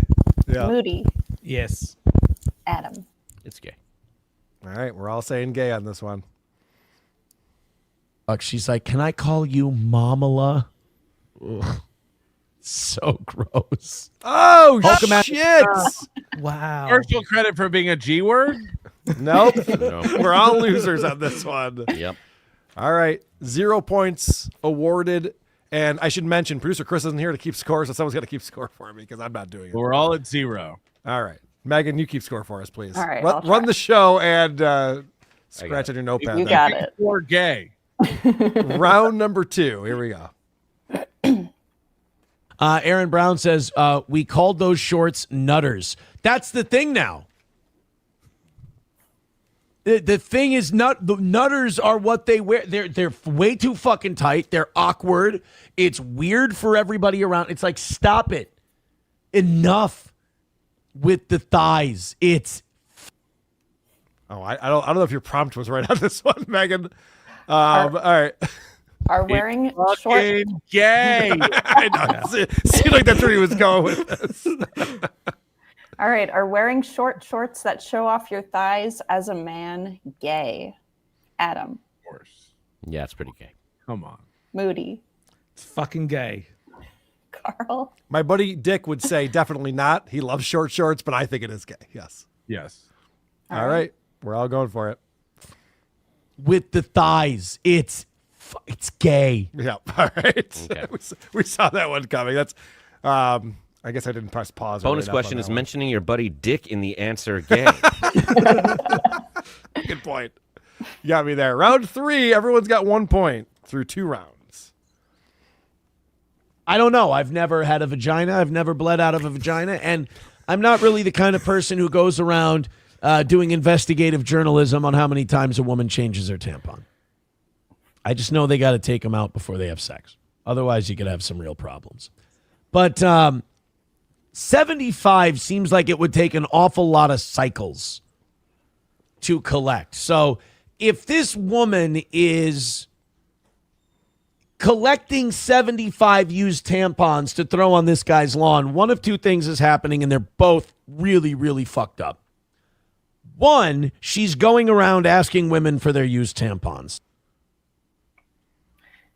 Is it gay to give a woman a used tampon for her lawn revenge? Carl. All right. I don't think so. I don't know how you connect this to gay. I'm going to say no. Adam. I'm going to go gay. Patrick. Can we clip that? I'm going gay. I'm going gay. TMZ. I've gone gay. I think Aaron's got such a primitive understanding of women that he thinks taking something out of a vagina, a woman doing that and giving it to another woman because of the same gender is gay. Okay. So I say gay. Moody. I'm going to say no for this one. All right. Moody and I say no. Adam and Patrick say yes. Let's find out. If you ask that, you're creepy. If you give it to her, you're fucking weird too. Yes! Creepy and weird, not gay. Moody and I are in the lead now. We each have 2. We're going to round 4 of Is It Gay? And props to Megan finding all these clips, it looks like from the same show, because you didn't have a lot of time since the WATP episode on Wednesday. I think I did it Wednesday night. Well done. How do you find them? Do you just watch it raw? But apparently Search for the word gay. Search for the word weird. Search for the word gross. I've had to do a lot of work recently because he's saying gay less now. Yeah. So it's a little We've harder shamed him. now. We've shamed him a little bit. He doesn't Or watch he's this stuff, Carl. he's doing gay more, so he has to say it less. I think point. he'd have fun playing this. I think He'd he be like, would, did too. I say gay? Yeah. He would say yes every time. Like, yeah, he'd be like, yeah, that's gay. But apparently the urge to marry cousins in Islam is so strong that Britain has been running into this problem where like over half of the Pakistanis that moved to the UK have been marrying their cousins. Well, Britain had one of those which way Western man choices, and they could have chosen, why don't we put our foot down here and try to solve this problem? Or why don't we just lean into it and see if there's anything good about marrying your cousin? The NHS says first cousin marriage is linked to, quote, stronger extended family support systems and because everybody knows each other. Is it gay to marry your cousin, Patrick? First of all, I'm just shocked that Britain's upset about inbreeding all of a sudden. Right. Famously inbred. Carl. I'll say no.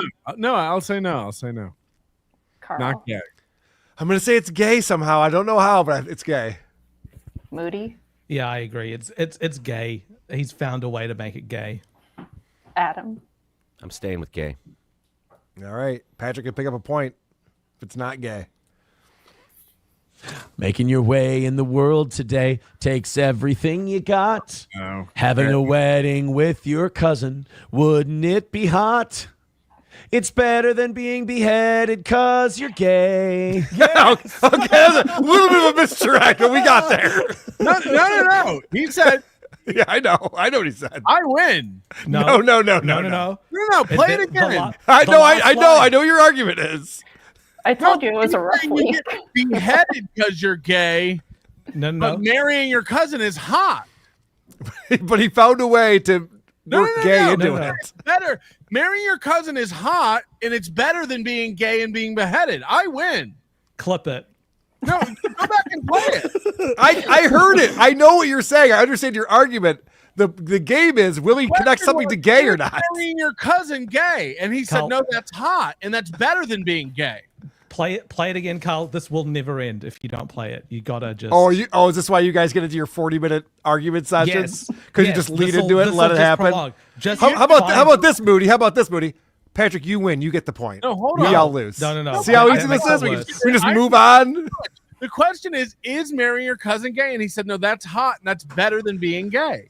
The game is, does he say the word gay coming up? Not. It's a fluid The definition. question that was asked is marrying your cousin gay? Yeah. Can't you see this is tearing us apart? Can't you see that? You're being homophobic, Patrick. He's saying it's better than getting beheaded because it's gay.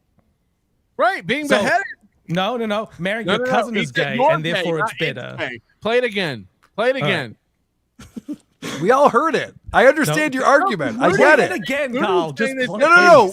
And he said, you're gay. No. What we're arguing over is whether or not Megan's question was appropriate for whether we should call Aaron saying gay or not. If the game is, does he say gay, then I lose. If the game is marrying your cousin gay, I win.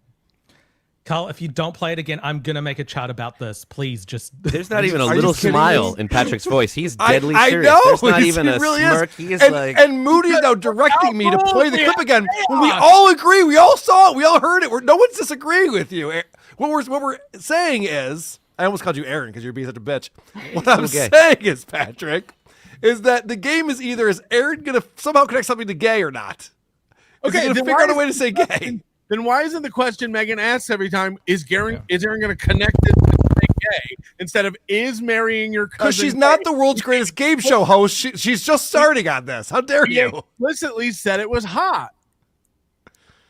All right, you get a point. Everyone gets a point. No, just replay. Go back 10 seconds. Why? What's the point of that, Moody? We all agree what happened. No, because Moody's saying that he said it's gay, and I'm saying he said you're gay. Yeah. It's a big distinction. He said you're gay, not it's. Who cares what Moody thinks? Hold on a second. What's going on here? Right. Round 5. Everyone gets a point for that one. I'm not arguing with anyone anymore. We went to the judges. No. I there. Fuck that. I'm trying. I'm really trying to make this work. If you just played it, this would be over by now. It wouldn't be over. It would be worse. It'd be worse. No, Carl, if he says beheaded because it's gay, then I lose. And if he says beheaded because you're gay, I win. He said it's better than getting beheaded because you're gay, is what he said. Then I win. Fine, I gave you a fucking point. No, what do you want? I think he says because it's gay. Yeah, Moody's wrong. Fine, I'll fucking play it again. You guys are the worst. Done this 10 minutes ago. You guys are ruining the show. No, I should have not ever done this. Is what I should have done. But apparently, the urge to marry cousins in Islam is so strong that Britain has been running into this problem where, like, over half of the pack. What's wrong? Don't play the whole clip. We don't need to hear the whole thing again. These are the worst. Support systems and everybody knows each other. Making your way in the world today takes everything you got. Having a wedding with your cousin, wouldn't it be hot? There you go. It's better than being beheaded because you're gay. Nailed it. Yeah. Patrick wins that one. Male cousins. Against who? I agreed with Patrick. What the fuck is going on right now? I needed Moody to take an L. I needed that. Okay. All right. That's Moody fine. takes it out. I concede on that one. What's the score now? Look, the integrity of Is It Gay is so important. I know. And can we please clear up the rules? Because this rule will only exist here. When this happens every Wednesday, no one will consider this. If he says the word gay at any point in the following bit, we're going to award a point. That's how it's going to be. Change the rules to, is he going to say gay? And how is that helping, Adam? You're saying that everyone is so checked out on these other shows, and this is the only one where people pay attention. No, way to shit on Carl. We're disagreeable and know that we're trying to have a fun show on other shows. WATP. No. This show isn't about fun. It's about accuracy. WATP. Come on again. Who are these passive fucks? Like, that's what WATP stands for. I don't think that works out, but I'll work on that. I'll figure it out. Round 5. Here we go. I will fight anyone who says that, like Billy Madison, Happy Gilmore, the Wedding Singer, all that. Like the run he had from about 95 to 04 wasn't killer. I will fight anyone who says that. Where did it fall apart? Where did you start going, oh, this guy's just retarded? Little Nicky. And why was it Zohan? It was Waterboy, but whatever. No, actually, that's no. Fuck you. You're an idiot. That movie was one joke for an entire fucking movie. It's so stupid. Where did you start going, oh, this guy's just retarded? And why was it Zohan? Actually, I would have to say it is Zohan. I would, because I never watched Zohan. I'm gonna say Zohan. I saw it and I went, no. I saw the one where he slapped the guy with his feet. All right, now Megan, ask the question very specifically here. What's the question for Patrick? All right, so he's talking about older Adam Sandler movies to newer. So are the newer Adam Sandler movies getting gay? I'll start with Adam. Hold on. If he says Adam Sandler is getting, does The that movie. still count? It has to be in reference to the movie. The movie. So if anything else, if Rob Schneider, anything comes up, Chris Elliott, it doesn't count. Just got it. It does he say gay? That's not the game. Is the answer gay? Are newer Adam Sandler movies gay? Is the question, right? That's it. Right. Adam. Yeah, I'm gonna go with gay. Okay. Carl. I'm gonna go with gay as well. Patrick. Mama says alligator's an ornery because they got all them teeth and no toothbrush. I think it's gay. Yep. Yeah, it's a flush. It's gay. All right. And I was like, this is gay. All right, very good. All right. Does anyone know what the score is? Because I'm completely lost on this after. You stopped paying attention. Who got the win for the cousin one? Who knows? Patrick did. Bonus I think round. we all lost on that one. I Yeah, think I think everyone everyone here loses. involved lost. That All one's right. a wash. So set up this whole show. set up this 3-point bonus round because this could determine the winner right here. Obviously, you get 3 points for it. And what are our choices? Or do you want to wait? I'll play it first and you tell us our choices. Go over the score so we know who can Some win. of us have 3, some of us have 4. Who?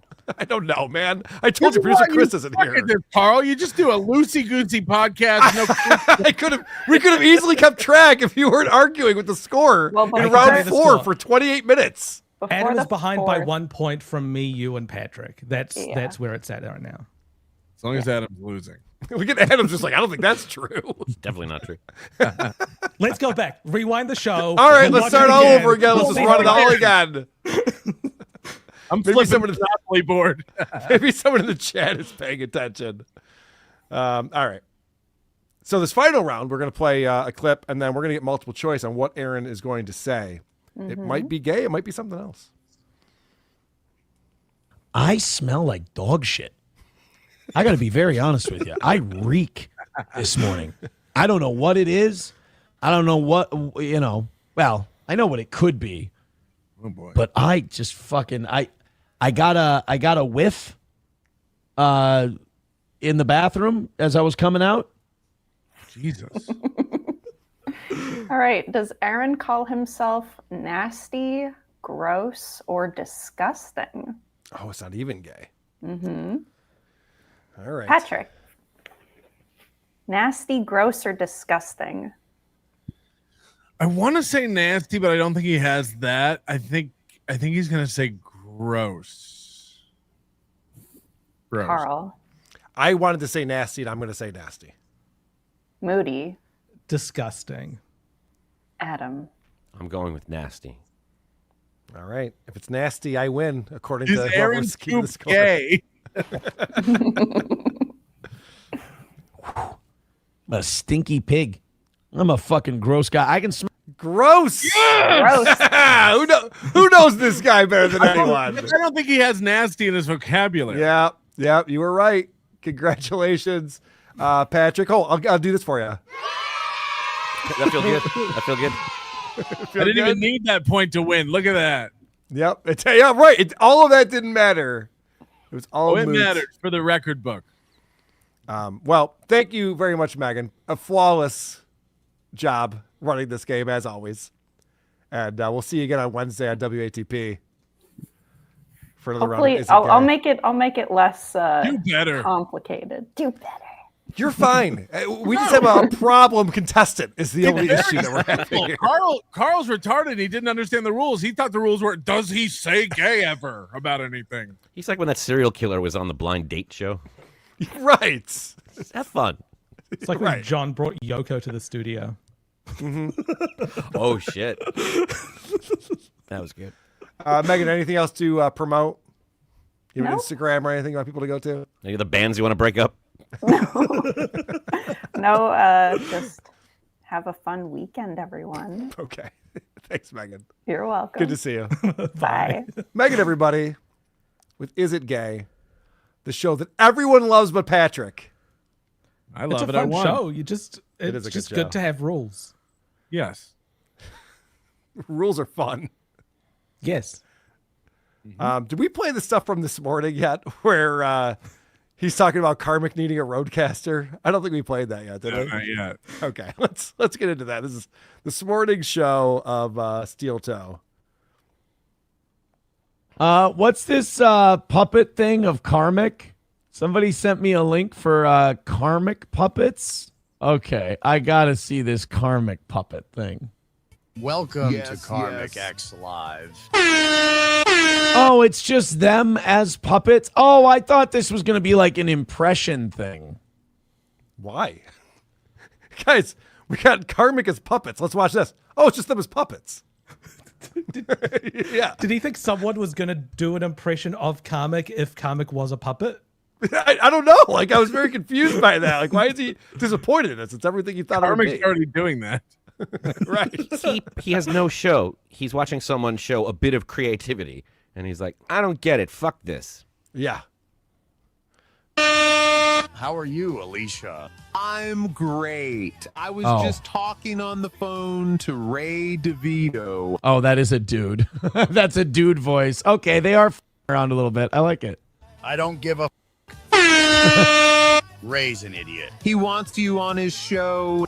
Oh, how about tomorrow? Okay, now Kevin Brennan. Gotta send the boy out to get more Dr. Pepper. I heard Ray was going live, so I jumped on to... That's a shitty puppet, though. That doesn't look anything like Kevin Brennan. That looks like an insurance salesman. Perfect. Yeah, I know. What is this critique that he has? I mean, you can obviously talk about the writing of this skit, but it's very well done. It's something that Aaron would never be able to pull off. And he's just like, I don't know if that was Kevin Brennan.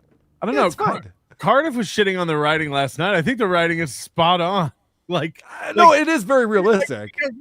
Because Carter's watching it going like, oh, they should have made it better. It's like, yeah, that's not what Kevin Brennan does. This is what Kevin Brennan does. Mm-hmm.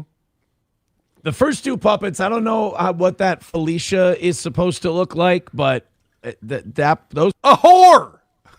Those puppets didn't seem awful. This one's tragic. Stick it to him. Yeah, I like bagged tuna. It's economical. I just can't with this guy. Oh, good. Karmic is going live with Alicia. Oh, no. This is, yeah. If you're going to critique a puppet, I'm sure. Critique the Ray DeVito puppet for not having a butt chin. That's if true. you're going to critique a puppet. That's true. The puppet that Rocco has is much more accurate. To about the 50 people who watch that shit, I'm sure it's fantastic. I don't get it. It's Come back with something better. I'd love to see it. That was He Didn't checked he out. like it? He checked out too early because it gets to him and Johnny. Yeah. Maybe he knew that. Right. He Okay. never likes watching parody content of his own show. Right. It scares him. But also, he quickly criticizes it without a real reason to criticize it. He's like, wow, that's not it, guys. I don't know what to tell you. Try again. If there was that song that someone made that just was his voice saying Streamlabs, PayPal, Venmo. He hated it. He didn't even get to the point of the song. Like it just, he never played it all the way through. But it would have been such an easy one for him to just have fun with. Yeah. that was AIDS. Nova says Karmic can't afford a soundboard. Maybe I should buy him one. Should I make a peace offering to Karmic and get him a Roadcaster? This is such a weird angle that he goes with. This is great, though. I love it. The journey he goes on in a minute. Like, I'm a benevolent guy with some cash to throw around. Yee, that's expensive. I got a coupon for 50% off the warranty if you want to buy the full thing at full price. It's the same thing. But he also acts like he did Karmic wrong, and so now he's got to make a peace offering to bring Karmic back. It's like, no, you offered Karmic a spot on your show. You want him to be your co-host on Wednesdays, and Karmic said to go fuck yourself. Twice. But he's And before trying that, right, yes. He made Karmic a thing, is what he claims. Right. But now he's trying to spin this as if like, I know I've been a dick to Karmic, but you know what? Maybe I'll do this as a peace offering. It's like, no. You like Karmic. You want him to like you, and he doesn't. You know, That's what's really happening.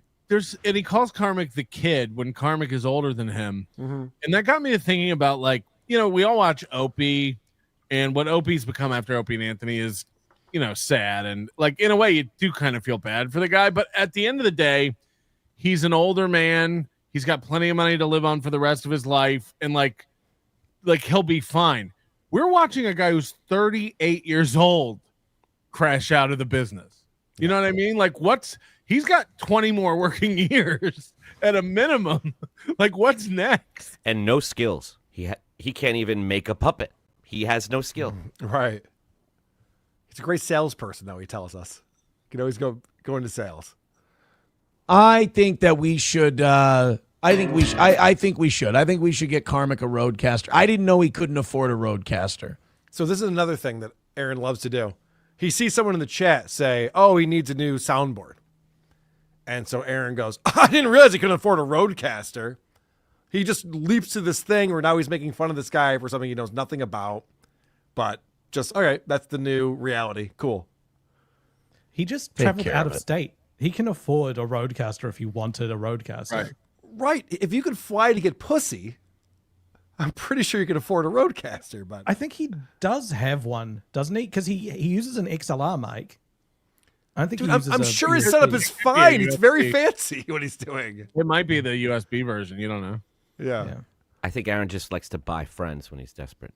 Yeah. Mister, take care of it. Nova says you will just send him your old one that's sticky and only half works. My whole board works. I keep it nice and dusted. It's super clean. It works fine. There's nothing wrong with this board. How dare you? And I would send Karmic a brand new Roadcaster. Might even spring for the Roadcaster 2. Famous last words.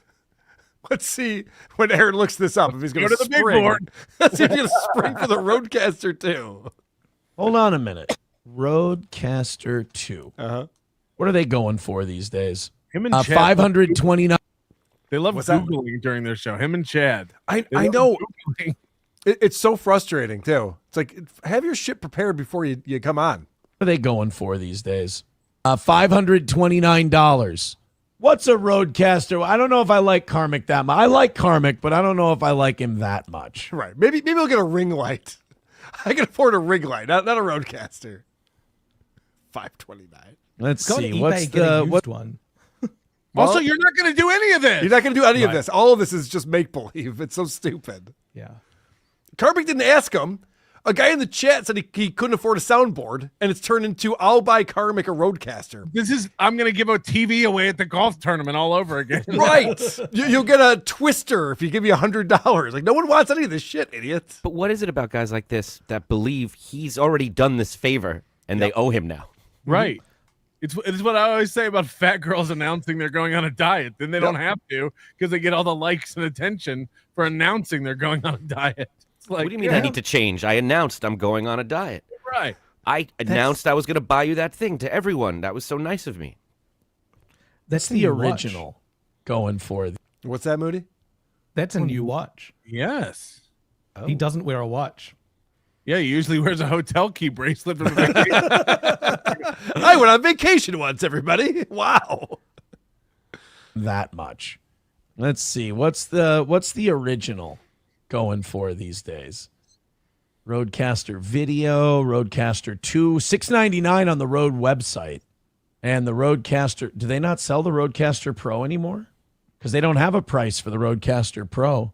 Oh, you little rat bastards. You cut it out of production. Oh, you motherfuckers. Yeah, I don't like Karmic that much. I wish I did. Nova says every company stops making the old version of things. It's like you can't get an iPhone 3G anymore. You know? Right. Like, oh, did Apple stop selling that? Pieces of shit. Like, gonna buy Karmic a license to Windows XP. Who the fuck is watching him do this? I know. This is not show content. He's completely lost in what he's doing now. And again, he's just reacting to a chatter. Just a random person just said he doesn't have a soundboard, and now he's Googling prices and negotiating how much he likes Karmic and what he's willing to invest in Karmic's show. I was saying this before the show. It reminds me when him and Gino were fantasizing about coming to Hackamania, and then they Googled plane ticket prices live, and we're like, hey, maybe not. That's going to suck anyway. Who wants to be there? I hate Vegas. If you were playing The Sims and this is what your sim was doing, you'd be like, what the fuck is this guy? Like, this game is broken. Yeah. The sim just sits there Googling things during the show. If he had a team or friends and they were talking about, should we send Karmic something? What should we send him? Let's look it up. You wouldn't be like, God, I wish we were recording that. No, I can't believe we missed that. Right. It's boring shit. Aaron's broadcasting too much. He's not an interesting guy. Too comfortable. He's way too comfortable right now. He needs the goal. Bring back the goal. I wish I did. Nova says Karmic really needs a mic stand that doesn't fall down. I have another mic arm for him. Or, I should buy a nicer mic arm and maybe I'll send Karmic this. Maybe that's what I'll do after my weekends are up. Just like the sign. He thinks the problem with his show is the equipment or the camera, decor, the lighting. The camera is like none of this changes anything to do with the show. Right. And to your point, like that he broadcasts too much, you're right. And it makes every show suffer. It's like when you have a comedian that if they were to go up and do 10 minutes, it would be a decent, good 10 minutes. But because they were told they can do 15 or 20, it waters down their entire set. You know what I mean? Whereas like it would have been punchy and good, but now you're stretching. So like instead of doing one good show and everybody goes like, that show you did the other day was great, he's like, well, I have another one on in 2 hours. And it's like, fuck. Yeah, it's like Theo Von recording a Netflix special when he's not ready to record a Netflix special. It's like, yeah, just because people will pay you to do it doesn't mean you should be doing it. This was also very Homer Simpson behavior. He was like, son, I'm going to buy you a cheeseburger. No, better yet, I'm going to buy myself a bigger cheeseburger and give you these leftovers. I love you, son. What the fuck was that?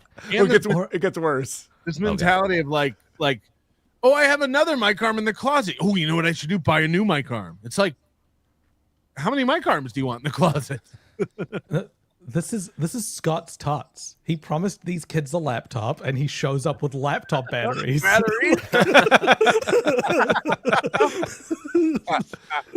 After my staycation, maybe I'll upgrade the studio and send Karmic all my old shit. New computer, send Karmic the old one.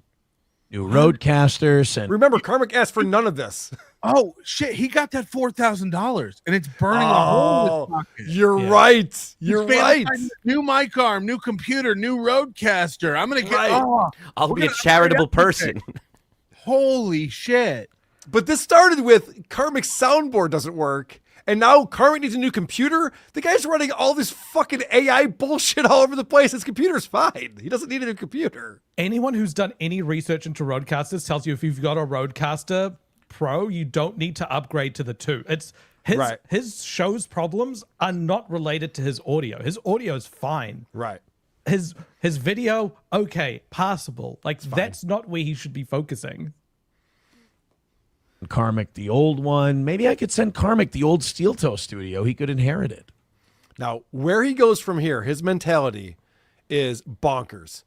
So he's fantasizing about being charitable to Karmic to win him over so the Karmic will become aligned with him and they can do shows together. That's where all this is coming from. But listen to why Karmic should want Aaron's old gear. Why not? Roadcaster mic arm. Oh, yeah.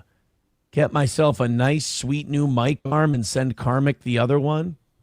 You know, he could buy the whole kit with headphones and a mic. Oh, you don't want their mics. You don't want their mics. You want a good mic. Maybe that's what I'll do. Nova says, called it secondhand gifts. Well, secondhand gift. Let me ask you this, Nova. Would they be better gifts than what he already has? I think if it's an improvement, who cares? I mean, Steel Toe went from a small market, #1 rated radio show, went online, supported itself, was successful, has been for the last 5 years. You following this logic, Adam? Nope.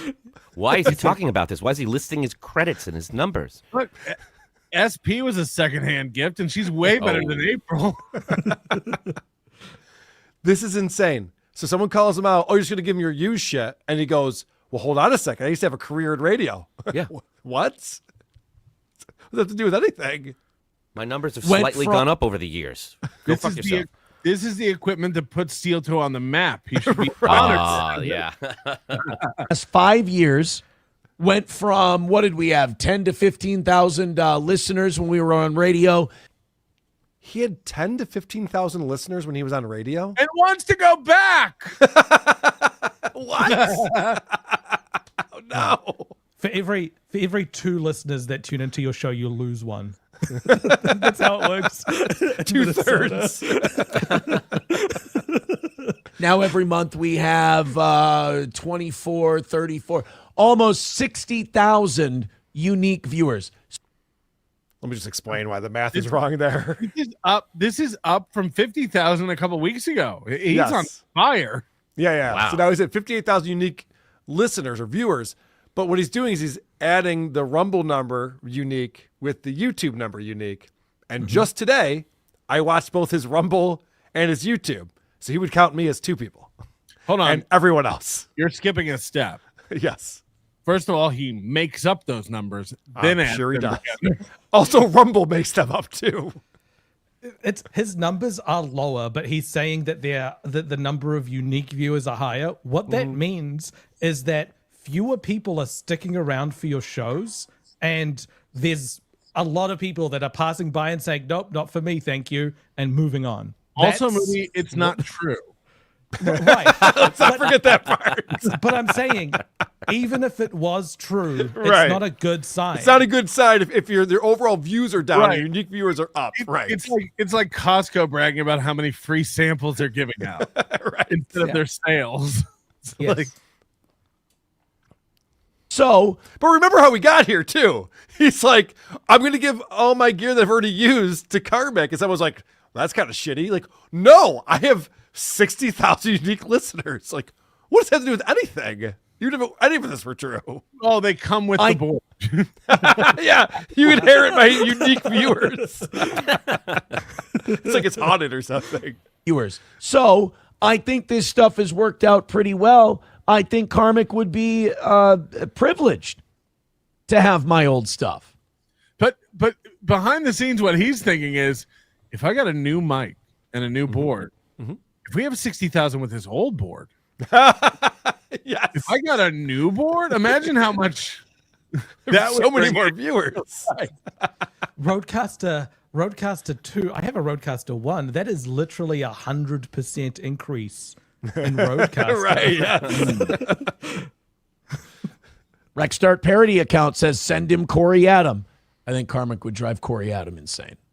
Let's be very, very real about this. That. Is the thing that I think genuinely he could do to capitalize on Karmic is to drive to Karmic's house and hang out with Karmic.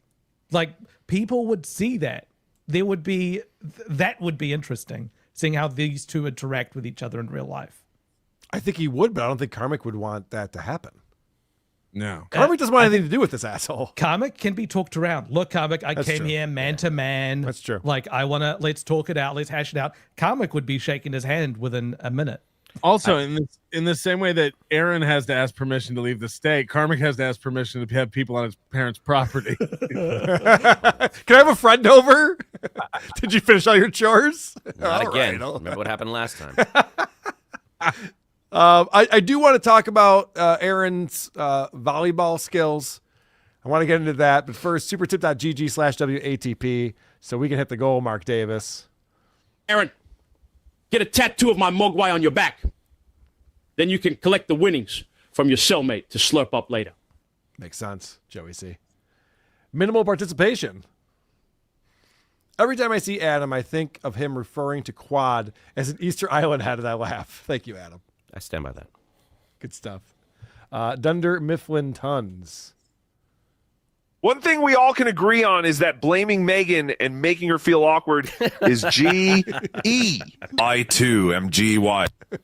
Yeah, good job, Patrick. Anonymous. Actually, Michael had promised college tuition to the students, not laptops. Yeah, that's true. Yes. Please don't be so loose with the truth. Moody. Ajanib Sims. Jesus Tavubu. What does that mean, Moody? Yeah. I'm sorry. It was a prayer. I'm sorry. It's beautiful. It's really beautiful. Yeah. I'm sorry. Yeah, he did promise college tuition and got laptop batteries in the end. Evan from Newfoundland. Remember for 6 months. This little piggy segments during this week's Is It Gay episodes are really good too. Yeah. Sharon C. Did I read that wrong? No, it's the old you want some coffee with your sugar? Like right. He's saying that the whole show has been Is It Gay? Is It Gay? Yeah, I get it. Yeah, you want some show with your super chats? Sharon C. became a YouTube member, and we appreciate that. Sharon C. Go to the membership tab for the bonus shows that we put out every month. All right, let's get into Aaron's new calling in life. There's been a lot of things that we've learned that Aaron's very good at. This is a new one on me. I wasn't expecting this, but apparently, Aaron is a star athlete, and he's helping his kids out to be star athletes as well. Let's do the Rumble Link Friday. Let's get started. You guys get your stuff in, and I'll be happy to play it for you. Oh my that God. Sign he's put it in RGB gamer mode today. Yesterday, my daughter started volleyball. And now I've got this thing where I played a little volleyball in my day, like with friends and in little tournaments. In middle school, we had an 8th grade party, and our team won the volleyball tournament. Wow. I need to know way more about this, Aaron. Who remembers this? This is so pathetic. I love how he points out that he had to play with friends. It's the only way to play volleyball, Aaron. Right. Middle school... He played a tournament and his team won. How boring would the movie Big Fish be if it was Aaron? In 8th grade. I've also done some New Year's Holiday Inn St. Cloud volleyball tournaments back in the day where we did very well. Cool. So I now have to teach. I have to teach my daughter volleyball the way I taught my son football. Badly? I love this version of Aaron. He's a star athlete. He's teaching his son how to become a star athlete like he is. And then he also believes in equality, gender equality. Right. That's part of it.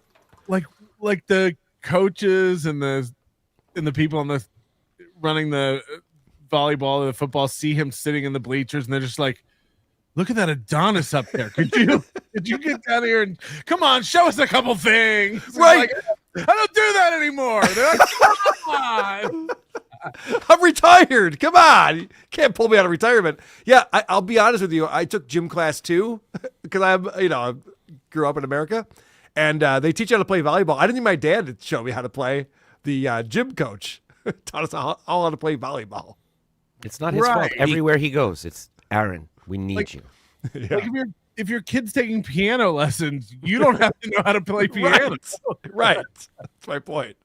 Because she watched her little brother completely dominate in football, and now she's doing her first year of volleyball, and she feels like she's got to dominate the way he did. Holy shit.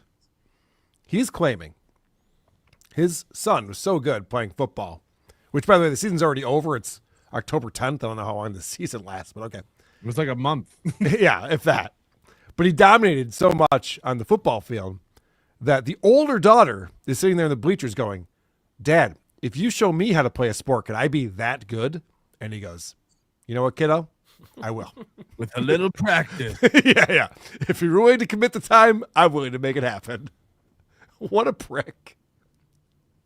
And so part of the reason my son dominated is because he and I have been playing football in the backyard for a couple of years now.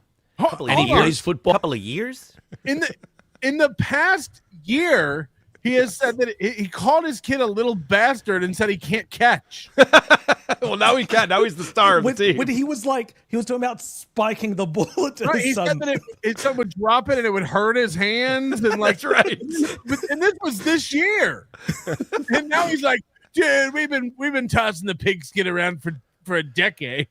Dude, did you see? I played this on WATP, I think, where a guy sent in a video of a blind kid playing football. He goes, "Hey, I got footage of your kid playing football," and Aaron had zero fun with it. He's like, no, that's not my son. My son's actually very good at football. It's like, exactly. Dude, that's not him. It was a joke, man. Relax. Right.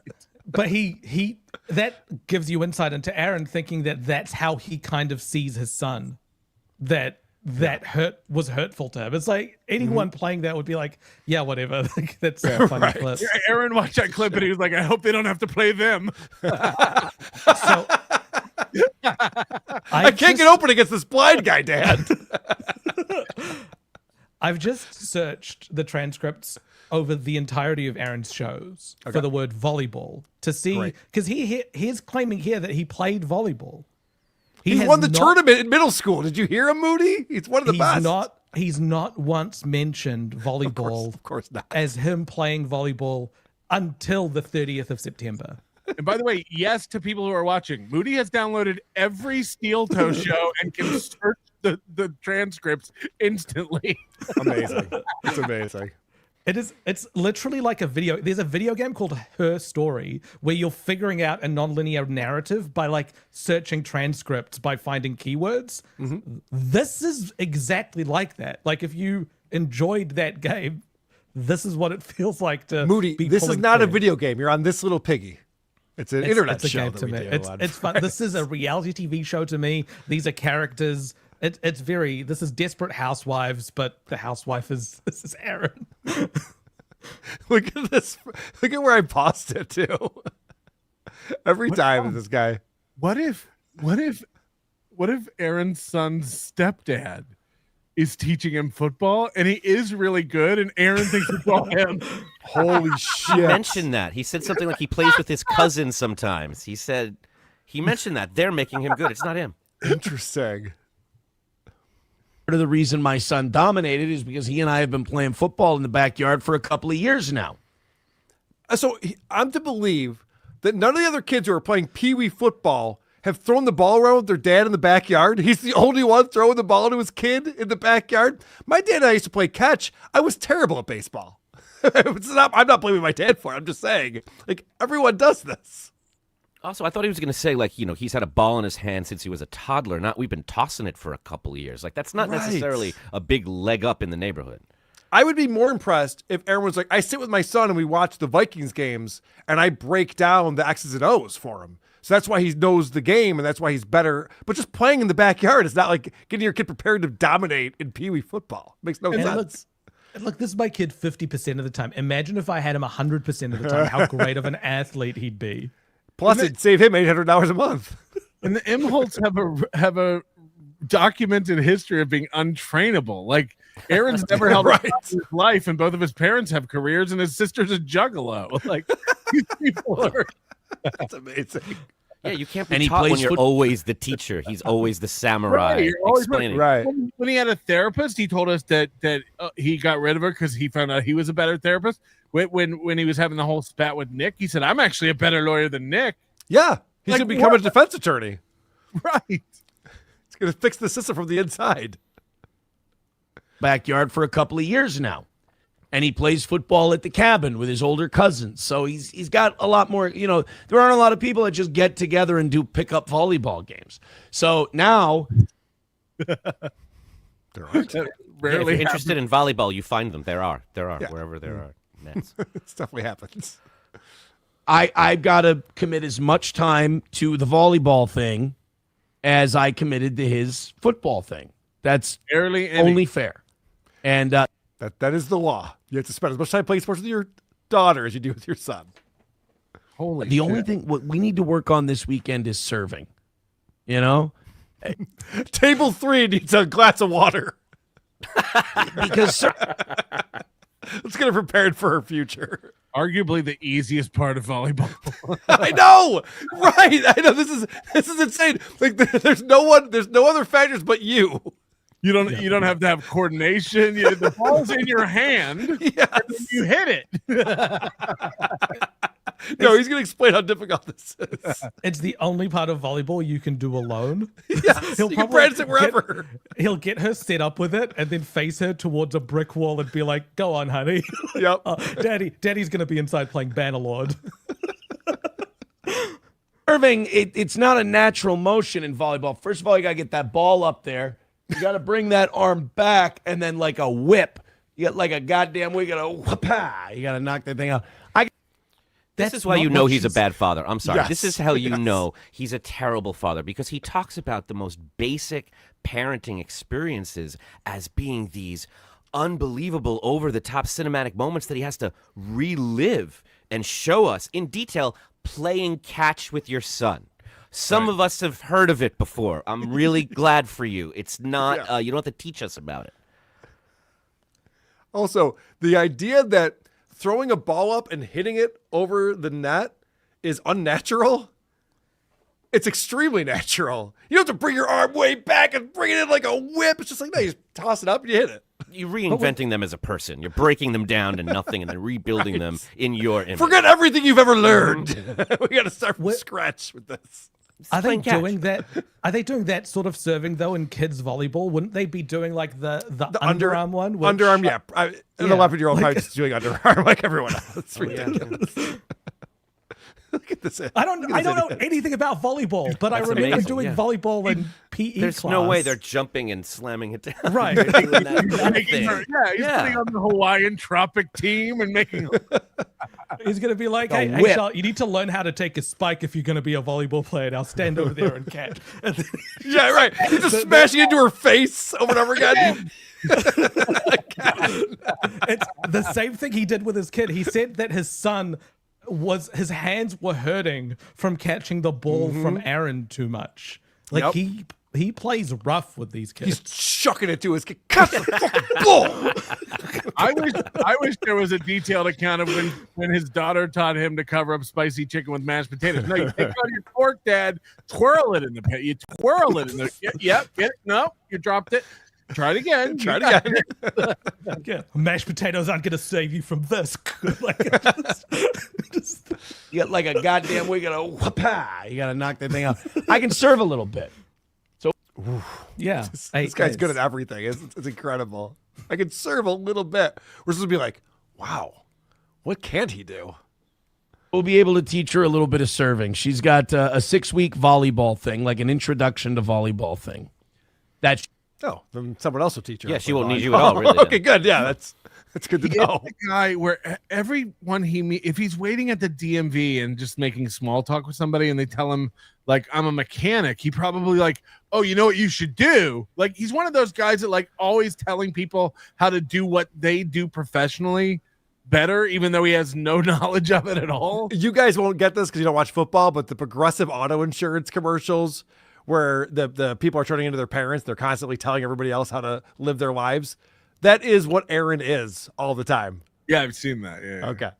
He's also like loyalty. He's like a king who's like, those puppets weren't jolly enough for me. Send them back. I want something else. He's probably one of those parents that will turn up to his kids' games that was like the ref would stop like an like a proper overhand serve and like mandate an underarm one, and he'd be like, "This is bullshit, ref. Like we've been practicing that. Why are you trying to keep her game down?" Like he'd be fighting against the regulations. I wouldn't be set up shocked. to protect kids. We all saw the video of Brendan Schaub getting kicked out of his son's Little League game because he was arguing with the ump. Yeah. I wouldn't be shocked if we see a video of Aaron coming out where he's screaming at the officials and gets tossed. Yeah, like I remember playing soccer as a kid, and we weren't allowed to do slide tackles until we were like 12 or 13. Like they limit what you're able to do just to keep you safe. So this would be one of them, I'd assume. Thing, like an introduction to volleyball thing that she's doing now. And she's doing it in Princeton, Minnesota. Check this out. This is fantastic. I go to Princeton, Minnesota. What's the one person I think of when I go to Princeton, Minnesota? Sorry, this gets boring. Nick Rekieta. I don't know if I need to play any more of that because it gets really stupid after that. But I did want to play this if you guys are able to hang out for a second. Nope, we have a hard out. All right, if you got a hard out. Next week, I'm go going see to They Might Be Giants tonight. Oh, sick! I love that. Really? I will say a week from tonight, I'm going to see Jim Norton at the Comedy Club, so I will have a hard out a week from tonight. Particle man. Yes. So this is Aaron not understanding what his probation is. I know you guys have seen this, but it's still funny. It's still worth discussing and checking out. Goal. Here's a text. You get a laugh when they send you a bill for a supervision fee for your unsupervised probation. Do they do that really? Like even when you're mine and it's not a supervised? Aaron thinks he has unsupervised probation. I'll just let them know I wasn't breaking the law for the last few weeks. Yeah, and that's the exact opposite of what it says in the sentencing. Yeah, oh yeah. It's But he actually just said, even if you're me. Even if you're me. He was saying earlier this week, I don't know, he was making up terms. He said, they said I had the lowest level, that I'm a low level, the least supervised. Yeah, right. But from what I understand, and I've talked to a few people, there's no probation where you won't have to ask permission to go out of state. Right. There's that doesn't exist. So like him saying like, that's over, I can travel now. From what I understand, that's not how it works. He doesn't know. And I don't know if he's talking to his attorney, because when he was talking to his attorney last time and he had all the information wrong, it's unclear whether, is it Scott Peterson? Is that his name? Mm-hmm. Or something, Todd Peterson. It's unclear whether Todd Peterson just doesn't know what the fuck he's doing, is just giving him all this information that's wrong, or if Aaron just assumes shit and just pretends that he knows everything. Scott Peterson also ruined his son's life. yeah, okay. That's why that name was top of mind. Indirectly, he did, yeah. Mine, and it's not a supervised, it's a low level. They still send you a supervisor bill. That does sound like the government. That does sound like the government. All right, so we just give credit to the person who put this together. This is wait, what does that say? Don't help him. Inertial my pants. Am I close? Inertia in my pants. Thank you very much. All right, so they put this together in motion. they put this together, and it shows that yes, it's very much even when you're mine and it's not a supervised. I like that they drive that home. He also very said well done. it's not 2 years, it's up to 2 years. But you see right there, it says 2 years. Mm-hmm. Yeah, he was all proud of himself. He's like, it's not even 2 years, just up to 2 years. And again, these wins are so small. Why are you why are you doing this? Like, no, really, it's up to 2 years. It's like, oh, well, you're a good guy, man. Like, what the fuck? Well, that was the other thing too, when he was talking about how it's only 8 days, and the probation is almost nothing. It's like none of us have to go to jail soon or be on probation.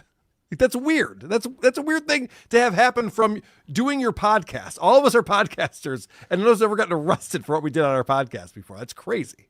He's also winning, and he's the victim. He's been hinting that there's been corruption by the prosecutor, and he is making her life difficult at the moment. Yeah, that's a whole other weird thing. He's fighting corruption while also being grateful for having been done right by these wonderful, straight-shooting people involved in his case and the justice system. I've got 2 clips of him from the last year talking about how great his interactions were. Let's do that. I was Yeah? going to play him Alright. talking about cats, but whatever. We know about No, that's his thoughts on cats. That's stupid. All right. Or we can argue about what the rules of Is It Gay are. Oh, We don't For need another- to argue. It's in the name. Is it gay? Supertip.gg/WATP. Scooter coming in. I have one thing in common with Moody. I crack myself up. Why wouldn't you want to think that you're funny? Like that will make your life better. You will go through your day. That's a pretty having good better comeback. day. That's a pretty good comeback. I'll give that to you. Yeah. Hate monger It coming wasn't in. funny, but it was good. I'm not getting a teardrop tattoo, you retards. I'm getting a boner garage tramp stamp before going to jail. Jesus. I like that. East Coast Connor. If I can teach a retard football, I can teach a girl volleyball. He's down at Tire Kingdom on the weekends, teaching him how to take tires off. He's this guy's a. I've been calling myself a good boy because my parents abandoned me at the sentencing hearing. Even my mother, the only one to defend me during the trial. So I'm regressing into a childlike state of. Yeah. Yeah. What happened to that letter from his mom saying he's such a good boy? We didn't even need it. Because, He was that good. because she wrote that letter before saying that he's learnt his lesson, he'll never do it again, he's improved, and then he went and violated his release conditions again after that. Good point. But Jesus. But he has found Jesus, so there's that. That letter is like a cop's service weapon. When you can pull a taser, you don't really need to pull. You just keep. Hate monger coming back again. One time in elementary school, I won a game of Duck, Duck, Goose. Yeah, well, one time in elementary school, my teacher gave me a gold sticker for cleaning out the pencil sharpener. Anyone who brags about shit they do in elementary school is gay. That is gay. Very good, Howard. Mark Davis again. Imagine how much better the kids would be at sports if Aaron got each one of them a roadcaster, or dare I say roadcaster too. They would dominate. Pointing out something really great, though, Mark Davis, that he never once alluded to, which would have been a win for the toe. I just got $4,000 back from the courts. I'm going to get my kids a... Right. You would never think of anything. Honey, why don't you try to serve the ball with the mic arm? Minimal participation. Louis dominates in football like his daughter stayed in karaoke. Slayed in karaoke. Yeah, we all saw that. She is a little pitchy, dog. A little pitchy. Is he a dot or is he a speck? When he's underwater, does he get wet or does the water get him instead? Nobody knows Particle Man. Well said. Atomic Dogma. I'm the funniest guy I know. I laugh at all my joke. Yeah. I like that it's singular. Yep, I get it. I get what he's doing there. My Moody. My crotch. Did Aaron steal the volleyball story from Opie? Yeah, oh, that's right. Opie's also doing volleyball with his daughter. And his daughter needs him to play volleyball with him, even though Opie's daughter's even older than Aaron's daughter. Which is really Can't wait wild. till Aaron gets to the point where he needs to move. Like this city's toxic. I got to get out of here. The one buzz, but remember for 8 months, he learned about volleyball by watching that Top Gun scene over and over and over. He probably busted out the Kenny Loggins when he was teaching. That is the gayest scene in all of Tom Cruise movies, which is saying something. That would be better intro music for him, though. We've Kenny got Loggins. our next karaoke song sorted. This will make you better at volleyball. Yep, that would make more sense. Buck Naked, member for 14 months. Are free membership milestones chats gay? Yes, they are. But thank you for being here. MMC, they sentenced him to good boy probation.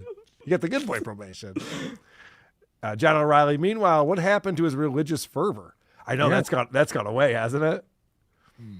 All right, let me get you up here, Moody. Right. So this is a clip from the 22nd of January of this year. And these clips, I wanted to look at the times when he mentioned the elevator and the prosecutor, because there was a moment where he and the prosecutor had a cute, like, going in and out of the elevator time. So these are the two times he's spoken about that interaction on the show. thing very, very easy. And everyone couldn't be nicer. The judge is nice.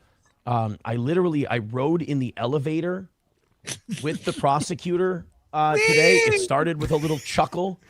I thought she was getting out. She didn't know I was getting in. It was kind of a little, silly thing. We had a laugh about it. Doesn't seem like personal or anything like that. Everybody's being real professional. Like my attorney, everybody's just doing their job. And can you pause it? Treat everyone with respect. It's amazing to me because this is what he's talking about the judge. He's like, this judge does things where he's not even partial to one side or the other. They just call it the way they see it. It's like, yeah, that's fucking job. That's her job. Aaron's so impressed when he watches people. Like, he doesn't live in the real world. So it's like take your son to work day where he's like, wow, look at these professionals doing their job correctly. They let me push the button in the elevator. I got to push it. And he's like, we had this little, yeah, just let him go. Just let him go. This guy, come on. Whoa. What he's trying to say is both him and the judge do a pro show. Right. And then him and the prosecutor almost fell in love with the meet cute. Mm-hmm. Yeah. Yep. They end up in each other's arms and like starting to dance. I can't prosecute against him. I'm in love with him. Your Honor. I'll recuse myself. Doing their job. And you treat everyone with respect. Everyone treats you with respect. It's kind of nice, but I would like to be done here pretty soon. Triple N says blah. Yeah. That's the first clip. Aaron's writing a movie called A Few Good Boys where he's in court and he yells, I'm incapable of telling the truth. I can't handle the truth, Your Honor. Yes. So this next clip is from him, I think just after his plea agreement, where he mentions the elevator ride again. Okay. That man's psyche. Oh, by the way, today at 1 p.m., I have my probation meeting, my pre-sentencing meeting. Cool. For my guilty plea. Told the lady yesterday, she was very nice. That's the other thing I got to say about Stearns County. Everybody has been ridiculously super duper nice. So really? nice. So nice. Like, so professional. Until they became corrupt. Yeah. And used the system against me. Because I'm guilty before anything even happens. He's like, they just assume you're guilty, man. It's the worst system ever. He really does sound like a Christopher Guest movie when he's like, he brushes past for the guilty plea, and then we're gonna for the what was that? Yeah, right. Yeah. Pleading guilty. The worst part, what you're actually doing. Yeah, exactly, Adam. There was a moment I think when he was talking about his plea deal, not in this clip, but he says, all I'm pleading to is a little misdemeanor. He called right. No. The word is actually gross, but yeah. It's gross. It's the biggest gross misdemeanor. We're watching I've got its nose right here. How could I have its nose if it was anything? Look at this. One says it felt personal. Never once says it felt like, I'm this piece of shit and blah, blah, blah. I've been in the elevator with the prosecutor. She was very nice. The judge has always been very nice. My attorney's a fucking G. Love him. The probation lady, the pre-sentencing investigation lady was very nice. So yeah, I got done last time at processing. They gave me a card that said "See you next time." Yeah, it was a mint. Which really? It's weird. Didn't see. I didn't even have a pillow. Nobody's ever told me about jail mints before. Jail mints with $5. But that's him. Like he's talking about how great the process is, and then when it doesn't go his way, suddenly everyone's corrupt and nothing changed. Aaron, those aren't mints. Where's your other hand between the two pillows? Who left this on my pillow? Holy shit. So Aaron is constantly doing that thing where he doesn't have any convictions. He doesn't actually believe anything. It's just whatever happens to him at that moment. They're either corrupt or they're the greatest people in the world and they're really good at their jobs. Thank you, He does Moody, have for a finding conviction. that. What's that? To be Carl. Oh, well, that's true. Yeah, he does have convictions. Now I think about it. Have you guys seen him with his dog, Gordy? Yes. No. Yeah. This is insane. Uh-oh. Aaron hates this dog, and this dog hates him. I knew it. ICE and our immigration policy. Where'd he go? Gordy, where'd you go, bud? Come here, buddy. Come here, Gordy. What do you think? Should I, come here, buddy. Come here, Gordy. Gordy, come here. This guy thinks he's going back Gordy, to come here, buddy. radio. Come here, Gordy. Come here. He hates it over here. He hates being on camera. Come here, Gordy. Yeah, dogs hate being on camera. So true. It's so true. Even the dog realizes that it's a shit show. Gordy, come here. I'm not going to be your co-host. That's not what you did to April. Aaron, I left a mint under your desk. Gordy, come here. You guys want to see Gordy? You guys want to see Gordy tonight? Come I just want to point Gordy, out. let's teach them how. This is the man who hates cats. He thinks cats are the worst possible Right. pet you could have. This Cats is his are dog. bigger than his dog. Yes. This That's is a what his cat. dog- That's a cat. This is. And he called Gordy, he called dressing up your dog gay. It's like you picked literally I think it's a gay dog. Like it's a gay dog. They And then use them immediately in- dressed up his dog afterwards. Don't forget. Right. It's true. It's a dog that fits in your purse. Like that's the dog you got. He literally every time he calls something gay, I hear that's gay. Can I try? Sign me up. Let's teach them how to be. Put your dick away. Let's teach them how to be good boys. Jesus. Let's teach them how to be good boys. Put your dick away. Everybody's Let's punching teach them how to be good boys. That's a jail. Oh, he's jail stressed small about talk. jail. He's stressed about jail. Aaron's dick is always away. He wishes it would come out sometimes. That was a brief private moment in public right there. Like that was him forgetting he was on camera for a That dog. Let's is teach cute, them though. how to be. Put your dick away. Let's teach them how to be good boys. Let's teach them how to be good boys. Everybody's see punching him? their cat. The dog jerked back. Yep. It was startled. Yeah, because it Yeah, was yeah. different. It was a different energy. Don't you send that across to your friend Gino right now. Don't you do that on camera. You stupid little shit. They're going to hate you in there. He's like going through. He's going through talking it. about this dog shitting in his bed and stuff. It's like, ask anybody who knows anything about dogs. Like, let's get Caesar Milan on. Like, that is rebellious, antisocial behavior towards its owner. Like, it's saying, like, I don't like you and I don't respect you or your space or, like. Yeah, dogs don't shit in places they consider their home. Yeah. Right. Unless it has a debilitating disease it's letting you know how it feels about you. It knows that's the spot. That's where you sleep. I also don't think that Aaron ever holds his dog like this. Like you can tell Gordy's confused by this. Yeah, you're This is supposed not to like natural. hold it from the bottom and like, Yeah. up. Right now the thing's just like hanging there. The dog is going, who are you? And cats like famously want to lay on the laptop, right? They want to be where it's warm and where you are. The pets love that shit. They don't want to be around you, Aaron. How to be. Put your dick away. Let's teach them how to be good boys. Let's teach them how to be good boys. Everybody's punching their cats. Everybody's electrocuting their dogs. You give kisses. Oh, and you give kisses. Yeah. Gordy doesn't need to be punched in the face. Gordy doesn't need a shock collar. Gordy just wants to give kisses. Gordy just wants to be kissed. Oh, he's just a kissy dog. Imagine if he was getting donations during this. There would be the Gordy licks my face hour on his show. Oh, he's got peanut butter all over his. Yeah, right. We're getting rid of white power hour. People like when Gordy licks my face better. Gordy just likes giving kids. He's saying, I'm going to miss you so much when you're in jail. Oh, I'm going to miss my little jailbird master. Oh, Aaron, I'm going to miss my little jailbird buddy. Yeah, who's gonna lock me in the crawl space when you're not around? He's closed his eyes and he's gone back to the sunken place in his head. Yeah. And he's now talking about, like, his subconscious is talking. Yeah. And he's sweaty and the dog's just licking salt. It's not like loving him so much.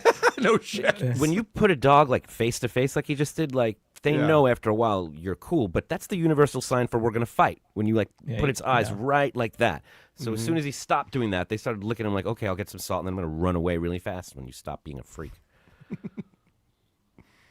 Oh, Gordy's just a good boy. Oh, he just gives he's giving so many kisses. I don't punch you in the face, do I? No, I don't punch you in the face. I wonder how many times Aaron's been taking a nap and Gordy started eating him. Looks up. Also, he never turned to April. He went, I never punched you in the face, right? Never seen that part of the show. I would never punch Gordy in the face. He's a good boy. I would He never keeps put a his dick shot away. collar on. You hate being up here, don't you? Is it because I have headphones on, so I can't tell how loud I'm being? That's what it is, isn't it? Because I'm yelling. I'm shouting with my headphones on. Should I get some in-ear monitors, and then that way I won't be screaming at you? You're not shouting, I hate you. Hold on, does he not play his own audio back into his headphones? He's not shouting. I know, right? Like, what does he mean by that? He thinks he's yelling right now? He's trying to figure out why the dog is acting like it doesn't want to be anywhere near him. Right, and yeah. He's coming up with excuses. Camera shy. I'm yelling with my headphones on. Right, he's coming with all these different ideas. It's not volume, it's that energy. They can tell you're like a live wire. You're anxious, you're nervous. They don't know what Desperate. you're going to do. It's Yeah. weird. Goes from fighting to loving. It's just a lot. He just wants to go away. Yep. I'll just be talking like a nice boy. Yes. Look at him. We don't do. Hey, hold on. All right. You guys ready for a Mexican accent that changes nonstop while he does his Gordy voice? Because he's a Chihuahua. Yeah. Pretty good stuff. We don't do any shock collars around here. We simply. Wait, was that a Mexican? That sounded exactly like how Mexican people talk. That was impressive. There's no shock collars here. We just hold on. We can do it this way. There's no shock collars here. Sir. We What don't. was that? Adam, you live in LA. I'm sure you hear people talk like this all the time, right? What was that? It was like Canadian or Minnesota? What was that? Yeah, it sounded more like Minnesota. Like Finnish or something. What was that? Exactly like the old Taco Bell commercials. Where he's, Yo quiero a new owner. He doesn't need to use any shock collars on me. I am a good boy. There's not even a I collar. build a. I just noticed that he doesn't even wear a collar. Oh yeah, like that's weird. Yeah, that's not safe. You know when you see Yeah, like a dog running around your neighborhood without a tag on, and you're like, "Who are these owners that don't put a tag on their dog?" Here he is. I mean, I have a leash that's just goes around like that, so maybe he does that, but I don't think he would because that'd be like a good thing for that dog. It's about if your dog gets loose or something or out. Right. It's a leaky roof. The other day there was a sink that was clogged. I go in, I take on my little paw, I pull out the obstruction. What I love about Aaron is not just the accent that he's doing, which is fantastic, but the material is what's really great here because this is Aaron. This is the improvisation of Aaron Imholte, and we get to see the true genius that he is as a broadcaster.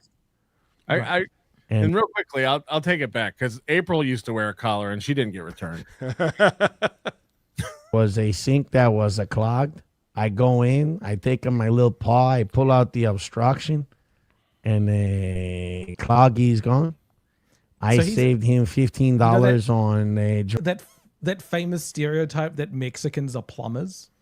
Like, what are you doing? And isn't that Italian when they go, they like a, what is he doing? I don't know. It's a me, a god. Yeah. Like if you're gonna be racist, like do it well. Don't be lazy with it. Reno. It was such a nice thing. Oh. The one thing that me and Aaron don't agree on is my master doesn't like black chicks. I love black ass so much. Oh, I just get lick my lips. Okay, good. We went from semi-racist to all the way racist. Good. This is on brand. Good stuff, Aaron. Very funny. Do you know how hard it is to turn like a cute puppy into like making us hate you more? Yes, it's telethon. difficult. That takes effort. He fucking found it. I thought Adam was going to say, do you know how hard it is to get your hand up a dog like that? Yeah, well, first you got to sedate it. It takes a long time. Yeah, even Rocco can't manipulate a puppet Rob Saul like that. is talented. Just watching him work is amazing. Because I love Megan Thee Stallion's culo. Megan Thee Stallion. Jeez. I will crawl through 10 miles of broken glass just to sniff her asshole. She's so nice. Gordy, you're so X-rated today, bud. What's going on with you? telling everybody about your proclivities and whatnot. What do you think of Hassan Piker? I think Hassan Piker is a dirty camel fucker. No, we. I've never seen a ventriloquist who puts the puppet in front of his face so you can't see that he's mouthing the word. Actually smart. That's a cheat. That's a cheat code. Gordy, you can't say that, little bud. You can't say that. You can't say that. You can't say dirty camel fucker on the show, bud. That's not very nice to say about Hassan Piker. What do you think about the what do you think about the rumors? It's not over yet, guys. This bit's still going. How much money to put the dog down?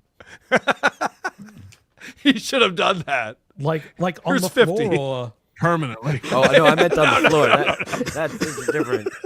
Thank you for clarifying that. That I will... For a minute there, I thought Adam was being merciful. Without fit as a dog. The dog can't unexperience this. About Johnny hitting his cat. Personally, between me, you, and your audience, don't look at my cock. Bunch of cock lookers. What's the deal with your audience, man? They're a bunch of fucking dick lookers. I don't like it. A bunch of fucking pillow biter ass pirates in your whole fucking audience. Where's he going with this accent? Has anyone figured this out yet? The accent's going away, and he's going in another direction. Okay, that's what I thought. Also, the dog hates this. Oh, the dog is not enjoying any of this. It's gone stiff. Yep. It's like its ears are not It's just not a happy dog right now. The whole time it's been looking at the floor, gauging, can I just jump? Can I just jump? That is exactly what's happening here. Man, they're a bunch of fucking dick lookers. I don't like it. A bunch of fucking pillow biter ass pirates in your whole fucking audience. I'm fucking tired of it. I'll wave my fucking dick in front of you. You sit down, P. You understand? Aaron's going to know what that's like. Very viewers, guys. 60,000. 60,000 uniques. Can't get enough of this. They love it. He also just talked about sit-down peeing and then how Aaron's going to know about sit-down peeing very soon. Yeah, he can't get jail out of his mind. Yeah. He brings up in every scenario. We've only played a couple examples of it, but every time he's talking about anything, he gets right into jail talk. He is so scared. He's gonna always thinking about sit down peeing and stand up effing real. I'll wave my fucking dick in front of you. You sit down, P. You understand? Aaron's going to know what that's like very soon. Anyway, I think Johnny is, what do you call a cat-beating piece of shit? From Brooklyn, yeah. He's these aren't even jokes. Like he goes, what do you think about Johnny beating his cat? I think he's a piece of shit. Cool. Good stuff. His only bits with this dog are violent shock collars on it, or it's like sexualizing it in some gross way. That's all he's got. Right, yeah. He's talking about his dick a lot. Too much. A little too much. It's very tautological. It's like, what do you think of Johnny beating his cat? I think he's a cat beater. It's like, that's right. Literally what. He was a cat puncher before he'd seen the video. Yeah. Is, what do you call a cat-beating piece of shit? I think he punches his cat in the fucking head, which is fine with me because cats are pieces of shit. You're such a good boy. What? So I like your. So he punches. So he's a piece of shit because he punches his cats in their head, but he's okay with that because cats are pieces of shit. Cats are pieces of shit as well. And that's why it was okay that he beat April. Right. It's piece of shit on piece of shit violence. It's almost like he doesn't have any improv skills. Hot takes. You have very honest takes on this program, and that's what we need on this show. You're sleepy, aren't you? Look at him, Yeah, guys. I think we found that new Wednesday co-host. Finally. Hey, you know that new sound you're looking for? Sleep. Gordy's given up on life right here. Well, Gordy kind of looks like Johnny right now. Yes. Yeah. He's stoned. He's done for the day. Shit, falling asleep. Oh, poor Yeah, Gordy. that's a relaxed dog. He likes being held like this. He did not like being held the way he was holding him before. Oh, like a baby with a dirty diaper when you don't know how to change it? Yeah. Do I give it a beer? Stay away from me. Give it a beer. Wake up. That's not going to be very comfortable. Were you falling asleep? I'm nodding off from all the fucking heroin I did. I found a stash that was left behind a while back. I don't. What? What is this bit? So apparently Nick Recator did heroin and left some at Aaron's house. And Gordy found it, and that's why he's sleepy. Yeah. Okay. You know how they say some people are just good with animals? It's like, you were right, Moody. The dog was finally comfortable. So what does he do? Just puts it right back. Like Michael Jackson with the baby over the balcony. Just put it in a state of fear Play its immediately. arms out. Make it miserable again. Yeah. Mega Princess says Mexicans do heroin. That's the joke. Is that what the joke is? Because the dog is Mexican? In his mind, I think he's doing triumph. Like, I think that's what. Yeah. He's roasting everyone. I'm killing right now, right? It's all over the Were globe. you falling asleep? I'm nodding off from all the fucking heroin I did. I found a stash that was left behind a while back. I don't know who did it, but I did such a fucking fuck ton of heroin that I'm going to pass the fuck out. That's how you know someone's out of material, when they start saying fuck a lot. I did such a fucking fuckload. I'm going to pass the fuck out. Like, yeah, you've lost it. You move on. Well, you're a good boy, buddy. It does sound like, what is it, like the I think you should leave when he's got the clown that he's dubbing over? Yeah. I guess I'm gonna fucking fuck these fucking kids. Bozo I dubbed fucking over. Kill my fucking kids. I hate my fuck. Atomic Dogma says I was 38. I didn't have a care working for peanuts, not a dime to spare, but I was lean and solid everywhere like a toe. My hands were steady, my eyes were clear and bright, my walk had purpose, my steps were quick and light, and I held firmly to what I felt was right like a toe. Hunter Duke, that was. I missed Atomic Dogma right here. Just the one, like the rest of the Dabbleverse. Joke. John O'Reilly. Jail mints are the spittle from guys who smoke Newports. Makes sense. Jailman. Somehow that makes sense. Hate Miger. Cigarette butts. Hate Miger coming in. Winning exhibition matches, making women orgasm, being a law-abiding citizen, putting on an entertaining show, having a diverse vocabulary, and being a good day is all gay. Oh. Well, that's gay. G-Rob. Aaron's going to sit down to pee so nobody sees his misshapen button peen. It's a 2-for-1. Yeah, right. Like, they're all calling him gay. It's like, yeah, well, at least you're not calling me a button dick. The other guys call Aaron's dick a jail mint. Well, he'll turn it into jail mints once he's done with it. The Tommy Jordan, the latest comedian to enter the Dabbleverse. If you don't laugh at your own jokes, it's a self-bomb. Right. There you go, Moody. Yeah, Mike Crotch says, that's in reference to the allegations about Hassan Piker shocking his dog on stream. Oh, I know. I'm familiar. Rumple Trenchcoat, Oklahoma Podcast. Senor Winces was less racist puppet. Senora Winces. The one pun, the accent travels more than he does. That's good. That's a good line. All right. We've been out here for almost 3 hours. This has been a fantastic episode, guys. Thank you so much. Of course, you should be watching Patrick Melton on Nobody Likes Onions. You got a members-only stream tonight? Yes. In just a couple hours. In a couple of hours, tune in to Nobody Likes Onions on the Nobody Likes Onions YouTube channel and member up over there if you're not. You're missing out. What's it going to be, like 2 hours of electro swing before you get into... No, but I am going to get into Michael Ray Bauer tonight if you're around Adam Bush and you want to come on and talk about it. Oh, his anxiety stream today was incredible. I haven't even watched that one. Okay, Is I this might the just clip have where to he join talks you. about me? I He didn't hear mentioned that. me. He mentioned me on one of the clips. No, that's the one I was going to watch. That's an Right, older right. one we haven't gotten to yet. But yeah. Adam, how are you watching everything? How is this possible? Well, no, I He got a brings up mess- Michael Ray Bauer like, oh yeah, the episode today I saw. How did this happen? And that happened. What the Message from Adam. He's like, I want to come on when you talk about Michael Ray Bauer next. I'm like, all I do. right. All I right. do.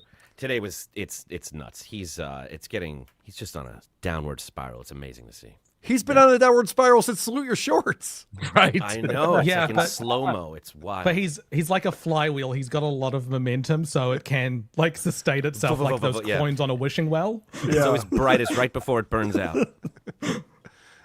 Adam, where can people find you? What are you up to these days? WATP Wednesday, where we'll be debuting the Stuttering John.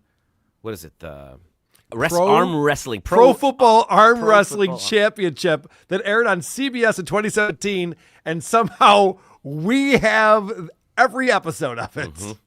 A production that was shut down due to insufficient funds and going against many, many unions. Every NFL player that was a part of it was fined by the NFL. Yep. Nobody's such a proud of it disaster. except John. And Stuttering John talks about this on his resume all the time. He says that he was the host, the head writer, the producer. And then as soon as I announced I had the episodes, he went, I got nothing to do with this shit, man. I don't know. These guys just made me do a correspondence piece. I just had to set up tell the rules of the game. I didn't know what was going on. The only thing I've seen of it is the intro where all the players come in on like super cool convertibles or private jets, and John is like taking the bus. They have him on the public transportation and like stink lines coming out. So they seem to get it. Yeah, so that'll be fun. We'll do that on Wednesday on Who Are These Podcasts right here on this channel. This coming in late from minimal participation. I'm still waiting for the Moody shirt on the toilet naked and hiding his nipples. Yeah, I want that Moody. so bad. If we have an artist that can draw him on a steel toilet with his knees put together, covering his chest. We talked about that last week, and someone was like, Carl, who would wear that shirt? I'd wear that shirt. Everyone would wear it. I'd wear that shirt. Who Are These Podcasts tomorrow? We're doing a show. It's if you're a member on YouTube or on Patreon, you get the link to watch it live at 2 p.m. Eastern. And I'm having Doug from Who's Right and Kaya back on the show together for the first time in years. And we'll be talking about a furry podcast.